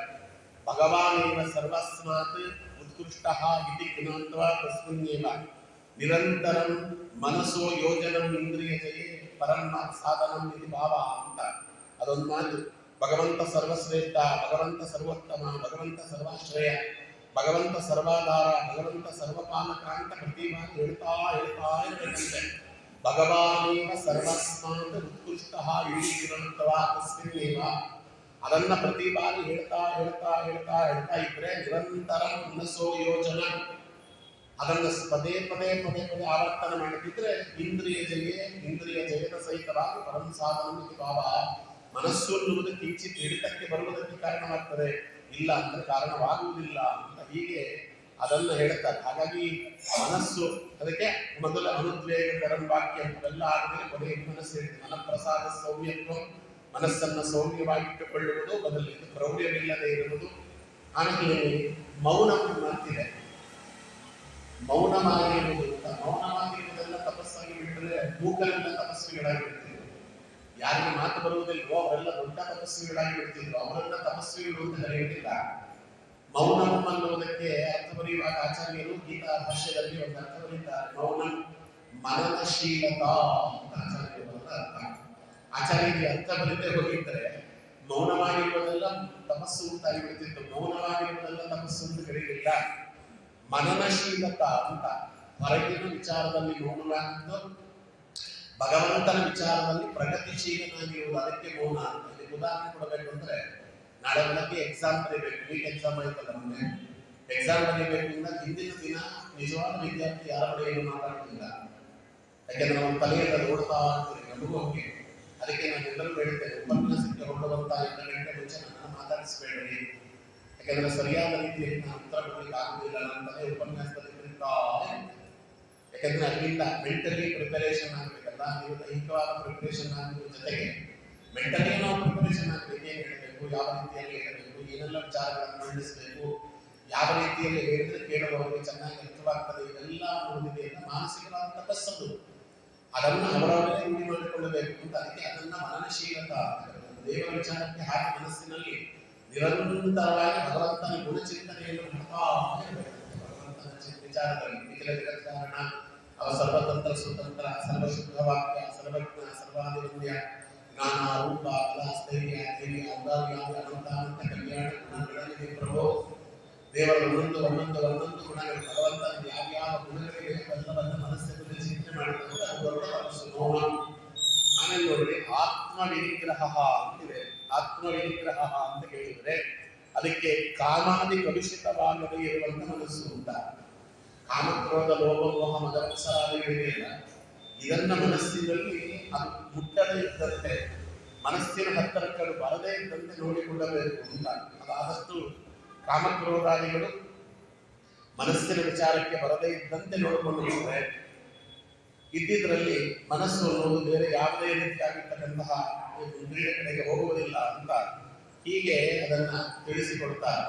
ಅದಕ್ಕೆ ನಮ್ಮ ವ್ಯಾಸರಾಜರು ಬಿಡುವಾಗ ಅಲ್ಲಿ ಅಡವಿ ಭವಾಟವಿಯ ವರ್ಣನೆ ಅಲ್ಲಿ ಮಾಡುವಾಗ ಒಂದು ಮಾತನ್ನ ಹೇಳ್ತಾರೆ ಅವರು. ಅಟವಿ ಭವಾಟವಿ ಅಲ್ಲಿ ಕಾಮವೆಂಬ ಕಾಡ್ಗಿಚ್ಚನ್ನ ಸುಡುತ್ತಲಿದೆ, ಕಾಮವೆಂಬ ಕಾಡ್ಗಿಚ್ಚನ್ನ ಸುಡುತ್ತಲಿದೆ, ಕ್ರೋಧವೆಂಬ ಹೆಬ್ಬುಲಿಯನ್ನ ತಿನ್ನುತ್ತಲಿದೆ. ಅವರದನ್ನು ಬರೆಯುವಾಗ ಹೇಳ್ತಾರೆ, ಕ್ರೋಧವೆಂಬ ಹೆಬ್ಬುಲಿಯನ್ನ ತಿನ್ನುತ್ತಲಿದೆ, ಲೋಭವೆಂಬ ಕೀಟಗಳನ್ನ ಕುಕ್ಕುತ್ತಲಿದೆ, ಮದವೆಂಬ ಮದ್ದಾನಿಯನ್ನು ತುಳಿಯುತ್ತಲಿದೆ, ಮೋಹವೆಂಬ ಕಗ್ಗತ್ತಲಿದೆ ಕಣ್ಕಾಣದ, ಮದವೆಂಬ ರಕ್ಕಸರೆಯನ್ನು ಸೀಳುತ್ತಲಿದ್ದಾನೆ, ಮತ್ಸರವೆಂಬ ಚೇಳಗಳಿಗೆಯನ್ನು ಕೊಡುತ್ತಲಿದೆ. ಶ್ರೀಕೃಷ್ಣ ಕಾಡಿನಲ್ಲಿ ಸಂಸಾರ ಅನ್ನುವಂಥ ಕಾಡು, ಸಂಸಾರ ಕಾಡು ಅನ್ನುವಂಥ ಕಾಡಿನಲ್ಲಿ ಕಾಮಕ್ರೋಧಾದಿಗಳು ಹೀಗೆ ನನ್ನನ್ನು ಹಿಂಸೆ ಮಾಡುತ್ತಾ ಇರಲಿಲ್ಲ.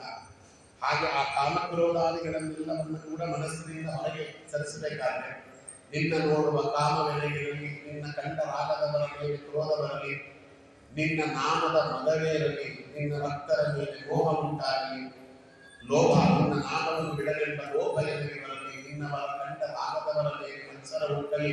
ಶ್ರೀ ಪುರಂದರ ವಿಠಲ ಅಂತ ಪುರಂದರದಾಸರು ಅದಕ್ಕೆ ಬೇರೆ ರೀತಿಯಲ್ಲಿ ಅದನ್ನು ತಿರುಗಿಸಿ ಹೇಳುತ್ತಾರೆ. ಹೀಗೆ ಕಾಮಕ್ರೋಧಾದಿಗಳು ಯಾವುದು ನಮಗೆ ಅನಿಷ್ಟವರ್ಗಗಳು ಶತ್ರುಗಳಾಗಿರ್ತಾವೋ ಅದನ್ನು ನಮಗೆ ಮಿತ್ರನನ್ನಾಗಿ ಮಾಡಿಕೊಳ್ಳುವುದೇ ಅಲ್ಲಿ ಆತ್ಮವಿನಿಗ್ರಹ. ಇದನ್ನೇ ಹೇಳ್ತಾರೆ, ಭಾವ ಸಂಶುದ್ಧಿ ಗೀತ್ಯೇತತೆ, ಭಾವ ಸಂಶುದ್ಧಿ ಗೀತ್ಯೇತತೆ. ಭಾವ ಸಂಶುದ್ಧಿ ಅಂದ್ರೆ ಭಗವಂತನಲ್ಲಿ ಸದಾಕಾಲ ಮನಸ್ಸನ್ನು ನಿಯೋಜನೆಗೊಳಿಸುವುದಕ್ಕೆ ಬೇಕಾದ ಸಾಧನೆ ಮಾಡುವುದಿಲ್ಲ. ರಾಘವೇಂದ್ರ ಸ್ವಾಮಿಗಳು ಅರ್ಥ ಬರೆದಿದ್ದಾರೆ, ಏತತ್ ತಪ ಉಚ್ಚತೆ, ತಪೋ ಮಾನಸ ಉಚ್ಚತೆ. ಇದು ಮಾನಸಿಕವಾದ ತಪಸ್ಸು ಅಂತ. ಈ ತಪಸ್ಸು ಇದೆಯಲ್ಲ, ಇದು ವಿಪ್ರರಲ್ಲಿ ಹೆಚ್ಚಾಗಿ ಕಾಣ್ತದೆ. ಕಶ್ಚಿತ್ ಧರ್ಮ ಸದಾಮಿವ ತಪ ಏತಾಂ ತಪ ಏಷಾಂ ಸದಾಮಿವ. ಇವೆಲ್ಲವನ್ನ ಬ್ರಹ್ಮಜ್ಞಾನಿಗಳಲ್ಲಿ ನಾವು ಹೆಚ್ಚಾಗಿ ನೋಡುತ್ತೇವೆ. ಅವರು ಯಾರು ಕೂಡ ಮನೆ ಬಿಟ್ಟು ಹೋಗುವುದಿಲ್ಲ. ಅದಕ್ಕೆ ಮನೆಯ ತೊರೆದೊಡನೆ ವನಗೃಹವ ಸಾರಲು ತನುವನುಗ್ರ ತಪಗಳಿಂದ ಖಂಡಿಸಲೇ ಬಿರುದಗಡ ನರಸಿನಿ ಊರೂರು ತಿರುಗಲೆ ಮನವ ತೊರೆದಿರಬಹುದೇ ಒಂದು ನಿಮ್ಮ ಅದ್ಭುತವಾದ ಮಾತು. ನಾವು ಮನೆಯಿಂದ ಬಿಟ್ಟು ಹೋಗ್ಬೋದು, ಎಲ್ಲೋ ಕಾಡಿಗೆ ಹೋಗ್ಬೋದು, ಏನ್ ಬೇಕಾದ್ರೂ ಮಾಡಬಹುದು, ಏನು ವ್ರತಾದಿಗಳನ್ನು ಮಾಡಬಹುದು. ಮನೆಯನ್ನ ಬಿಡುವುದೇ ಹೊರತು ಮನಸ್ಸನ್ನು ಬಿಡಲಿಕ್ಕೆ ಆಗುವುದಿಲ್ಲ. ಮನಸ್ಸನ್ನ ಸಂಸ್ಕಾರಗೊಳಿಸಿತು ಅಂತ ಹೇಳ್ತಾ ಇದ್ದಾರೆ. ಎಷ್ಟೋ ಜನ ನೋಡಿದ್ದೇನೆ, ನನಗಿನ್ನ ಚೆನ್ನಾಗಿ ನೀವು ನೋಡಿದ್ದೇನೆ, ಮನೆ ಮನೆ ಮನೆ ಬದಲಾಯಿಸ್ತಾ ಇರ್ತಾರೆ, ವಾಸ್ತು ಅಂತಾರೆ, ಅದೇನೋ ಮನೆ ನಮ್ಗೆ ಸರಿ ಬರಲಿಲ್ಲ ಅಂತಾರೆ. ಮನೆಯೆಲ್ಲ ಸರಿ ಬರದೇ ಇರೋದು ಮನಸ್ಸು ಅನ್ನುವುದು ಒಂದು ಸರಿಯಾಗಿ ಬಿಟ್ರೆ ವೈಕ್ವ ಎಲ್ಲಿ ಕೂತಿದ್ದಾರೆ, ಬಂಗ್ಲೆಯಲ್ಲಿ ಕೂತಿರಲಿಲ್ಲ. ಚಾಂದೋಗ್ಯೋಪನಿಷತ್ತು ನಾವು ನೋಡ್ತೇವೆ, ಮುರಿದು ಬಿದ್ದಂತ ಒಂದು ಎತ್ತಿನ ಗಾಡಿ, ಅದರ ಕೆಳಗಡೆ ಮೈಯೆಲ್ಲ ಕಜ್ಜಿಯಾಗಿದ್ದು ತುರಿಸ್ಕೊಳ್ತಾ ಕೂತಿದ್ದಾವ. ಅವ್ರಿಗೇನು ಮುಂದೆ ಇರಲಿಲ್ಲ. ಎಷ್ಟೋ ಜನ ಋಷಿಗಳೆಲ್ಲ ಮೇಲಿದ್ದವರು, ಆಶ್ರಮ ಕಟ್ಕೊಂಡಿದ್ದವರು, ಅವರೇ ಬಂಗ್ಲೆಗಳಲ್ಲಿ ಇದ್ದವರಲ್ಲ, ಅವರೆಲ್ಲ ಸಂತೋಷವಾಗಿದ್ರು. ಯಾಕೆಂದ್ರೆ ಅವರ ಮನಸ್ಸು ಚೆನ್ನಾಗಿತ್ತು, ಸಂತೋಷವಾಗಿತ್ತು. ಮನಸ್ಸು ಚೆನ್ನಾಗಿಲ್ಲ ಅಂದ್ರೆ ನೀವು ಕರ್ಕೊಂಡೋಗಿ ಅರಮನೆಯಲ್ಲಿಟ್ಟರು ಅವನು ಚೆನ್ನಾಗಿರಲಿಲ್ಲ. ಅದಕ್ಕೆ ಬಿರುದಗಡ ನರಸಿ ಊರೂರು ತಿರುಗಲಿ ಮನವ ತೊರೆದಿರಬಹುದು, ಚೆನ್ನಾಗಿರ್ಬೇಕಂತ ಮಾಡಿಲ್ಲ ಚೆನ್ನಾಗಿ. ಅದಕ್ಕೆ ಹೊರಗೆ ಕಾರ್ಯಾಸಕ್ತಿ, ಒಳಗೆ ಸಕಲ ವಿರಕ್ತಿ, ಹೊರಗೆ ಕಾರ್ಯಧ್ಯಾನ, ಒಳಗುದಾಸೀನ, ಹೊರಗೆ ಸಂಸ್ಕೃತಿ ಭಾವ, ಒಳಗದ ತಾತ್ಸಾರ, ಹೊರಯೋಗ ಸೂತ್ರಗಳು ಅಪೂರ್ವವಾದ ಆಚಾರ್ಯರ ಗ್ರಂಥಗಳಲ್ಲಿ ಬಂದಿರುವಂತಹ ಮಾತುಗಳನ್ನು ಬಹಳ ಚೆನ್ನಾಗಿ ಕನ್ನಡದಲ್ಲಿ ಕಟ್ಟಿಕೊಡುತ್ತಾರೆ. ಹೊರಗೆ ಲೋಕಾಸಕ್ತಿ, ಒಳಗೆ ಸಕಲ ವಿರಕ್ತಿ, ಹೊರಗಡೆ ಲೋಕದಲ್ಲಿ ಚೆನ್ನಾಗಿ ನಾವು ಆಸಕ್ತರಾಗಿದ್ದೇವೆ ಅನ್ನುವಂಥದ್ದೇ ತೋರಿಸಿಕೊಡಬೇಕಂತೆ. ಜ್ಞಾನಿಗಳು ಹಾಗೆ ಇರ್ತಾರೆ. ಒಳಗೆ ಸಕಲ ವಿರಕ್ತಿ, ಒಳಗಡೆ ಯಾವುದು ನನ್ನದಲ್ಲ, ನಾನು ನಿಮಿತ್ತ ಮಾತ್ರ ಭವಸಮಯ ಸಾಧಿ ಅಂತ ಭಗವಂತ ಹೇಳಿದಂತೆ ಭಗವಂತನ ಕೈಯಲ್ಲಿರುವ ಗೊಂಬೆ ನಾನು. ಅವನೇನು ಮಾಡ್ತಾನೋ ಮಾಡ್ತಾ ಇದ್ದೇನೆ ನಿಮ್ಮ ಜ್ಞಾನ ಇರ್ತದೆ ಒಳಗಿಂದ. ಅದಕ್ಕೆ ಹೊರಗೆ ಕಾರ್ಯಧ್ಯಾನ, ಅವರ ಕಾರ್ಯವನ್ನು ಬಿಟ್ಟು ಓಡೋಗುವುದಿಲ್ಲ. ಹೊರಗಡೆ ಕಾರ್ಯ ಮಾಡಲಿಕ್ಕೆ ಏನು ಬೇಕು ಎಲ್ಲ ಮಾಡ್ತಾರೆ. ಒಳಗುದಾಸೀನ, ಕಾರ್ಯ ಆದರೂ ಸಂತೋಷ, ಆಗಲಿಲ್ಲ ಅಂದ್ರೆ ಸಂತೋಷ. ಕಾರ್ಯ ಆದರೆ ಭಗವಂತನ ಚಿತ್ತಕ್ಕೆ ಬಂತು ಅಂತ ಸಂತೋಷ ಪಡೋಣ, ಕಾರ್ಯ ಆಗಲಿಲ್ಲ ಅಂದ್ರೆ ದೇವರ ಚಿತ್ತಕ್ಕೆ ಬರಲಿಲ್ಲ ಅಂತ ಸಂತೋಷ ಪಡೋಣ ಅಂತ. ಅದಕ್ಕೆ ಉದಾಸೀನ. ಹೊರಗೆ ಸಂಸ್ಕೃತಿ ಭಾರ, ಅವರು ಇಡೀ ಸಂಸಾರದ ಭಾರ ಹೊತ್ತುಕೊಂಡಿರ್ತಾರೆ. ಯಾವುದನ್ನು ಬಿಟ್ಟು ಅವರು ಗಾಡಿಗೆ ಓಡೋಗುವುದಿಲ್ಲ. ಪಲಾಯನವಾದಿಗಳನ್ನು ಯಾರು ಕೂಡ ಜ್ಞಾನಿಗಳು ಅಂತ ಕರೆದಿಲ್ಲ. ಎಲ್ಲರೂ ಕೂಡ ತಮ್ಮ ತಮ್ಮ ಜವಾಬ್ದಾರಿಗಳನ್ನು ತಾವು ನಿರ್ವಹಿಸಲೇಬೇಕು. ಆದರೆ ಒಳಗದರ ತಾತ್ಸಾರ, ನನ್ನ ಜವಾಬ್ದಾರಿ ಎನ್ನುವುದು ಅದನ್ನು ನಿರ್ವಹಿಸಲಿಕ್ಕೆ ನಾನು ಬಂದಿದ್ದೇನೆ ಹೊರತು ಯಾರ ಮೇಲೆಯೂ ಕೂಡ ನನ್ನ ಅತಿಯಾದ ವಿಶ್ವಾಸವನ್ನ ಹೊಂದುವುದಿಲ್ಲ, ನಿರೀಕ್ಷೆ ಇಟ್ಟುಕೊಳ್ಳುವುದಿಲ್ಲ ಅಂತ. ನಮಗೆ ಬರುವುದು ಎಲ್ಲ ಕಷ್ಟಗಳು ಮತ್ತೆ ದುಃಖಗಳು ನಾವು ನಿರೀಕ್ಷೆ ಇಟ್ಟುಕೊಂಡಾಗ, ಅತಿಯಾದ ವಿಶ್ವಾಸವನ್ನ ಹೊಂದಿದಾಗ. ಯಾರ ಕೈ ಬಿಟ್ಟರು ಇವು ನನ್ನ ಕೈ ಬಿಡುವುದಿಲ್ಲ ಅಂತ ಅವ್ರ ಕೈ ವಿಶ್ವಾಸ ಇಟ್ಟಿರ್ತಾನೆ, ಅವ ಕೈ ಬಿಟ್ಟು ಬಿಡ್ತಾನೆ, ಅಲ್ಲಿಗೆ ದುಃಖ. ಇಂಥದ್ದಾಗ್ತದೆ ಮಕ್ಕಳಿಂದ ಅಂತ ತಂದೆ ತಾಯಿ ನಿರೀಕ್ಷೆ ಮಾಡಿಕೊಂಡಿರ್ತಾರೆ, ಮಕ್ಕಳು ಅದನ್ನು ಮಾಡುವುದಿಲ್ಲ, ಅದರಿಂದ ದುಃಖ. ನಮಗೆ ದುಃಖ ಕೊಡುವುದು ಅತಿಯಾದ ವಿಶ್ವಾಸ ಮತ್ತೆ ನಿರೀಕ್ಷೆ, ಇವೆರಡನ್ನ ಬಿಟ್ಟು ಬಿಡುತ್ತಾರಂತೆ ಬಾ. ಅದಕ್ಕೆ ಹೊರಗೆ ಕಾರ್ಯ ಧ್ಯಾನ, ಒಳಗುದಾಸಿ, ಹೊರೆಯೋಗ ಸೂತ್ರಗಳು ಈಗ ಬರುತ್ತಾದ್ದರಿಂದ ಅವನ್ನ ತಪಸ್ಸು ಅಂತಾರೆ. ಈ ರೀತಿಯಾಗಿರ್ತಕ್ಕಂಥ ತಪೋಭಾವವನ್ನ ಯಾರು ಮೈಗೂಡಿಸಿಕೊಂಡಿರ್ತಾರೆ, ಆ ಮೈಗೂಡಿಸಿಕೊಂಡಿರುವವರನ್ನ ತಪಸ್ವಿ ಅಂತ ಕರೀತಾರೆ. ಅದು ಬ್ರಾಹ್ಮಣರಲ್ಲಿ ಹೆಚ್ಚಿರುತ್ತದೆ ಅಂತ ಆ ಪ್ರಶ್ನೆಗೆ ಉತ್ತರ ಕೊಡ್ತಾರೆ. 11ನೇ ಪ್ರಶ್ನೆ ಬಗ್ಗೆ ನಾಳೆ ನೋಡೋಣ. ಕಶ್ಚೈಷಾಂ ಮನುಷ್ಯೋ ಭಾವ ಅಂತ. ಮನುಷ್ಯರಲ್ಲಿ ಸಹಜವಾಗಿ ಕೆಲವೆಲ್ಲ ಬ್ರಾಹ್ಮಣರ ಬಗ್ಗೆ, ಆಮೇಲೆ ಕ್ಷತ್ರಿಯರ ಬಗ್ಗೆ ಕೇಳ್ತಾರೆ, ಬ್ರಾಹ್ಮಣರ ಬಗ್ಗೆ ಕೇಳಿದ್ರೆ ಸಹಜವಾಗಿ ಮನುಷ್ಯರಲ್ಲಿ ಯಾವ ಲಕ್ಷಣ ಇದೆಯಲ್ಲ, ಆ ಲಕ್ಷಣಗಳು ಬ್ರಾಹ್ಮಣರಲ್ಲಿ ವ್ಯತಿರಿಕ್ತವಾಗಿ ಏನನ್ನು ಕಾಣಬಹುದು ಅಂತ ಹೇಳ್ತಾರೆ. ನವನಾಗ ನಮ್ಮ ಧರ್ಮ ಕೇಳುವುದು ಕಶ್ಚೈಷಾಂ ಮನುಷ್ಯೋ ಭಾವ. ಸಾಮಾನ್ಯವಾಗಿ ಮನುಷ್ಯರು ಯಾವ ಭಾವವನ್ನ ಹೊಂದಿರ್ತಾರೆ ಅದು ವ್ಯತಿರಿಕ್ತವಾಗಿ ವಿಶೇಷವಾಗಿ ಬ್ರಾಹ್ಮಣರಲ್ಲಿ ಏನು ಕಾಣುತ್ತದೆ ಅಂತ ಕೇಳಿದ್ರೆ ಮರಣ ಮನುಷ್ಯೋ ಭಾವ ಅಂತ ಕೊಡ್ತಾರೆ. ಮರಣ ಅನ್ನುವುದು ಎಲ್ಲರಿಗಿದ್ದಂತೆ ಜ್ಞಾನಿಗಳಿಗೂ ಇರ್ತದೆ, ಆದರೆ ಅವರಿಗೆ ಮರಣ ಭಯ ಇಲ್ಲ.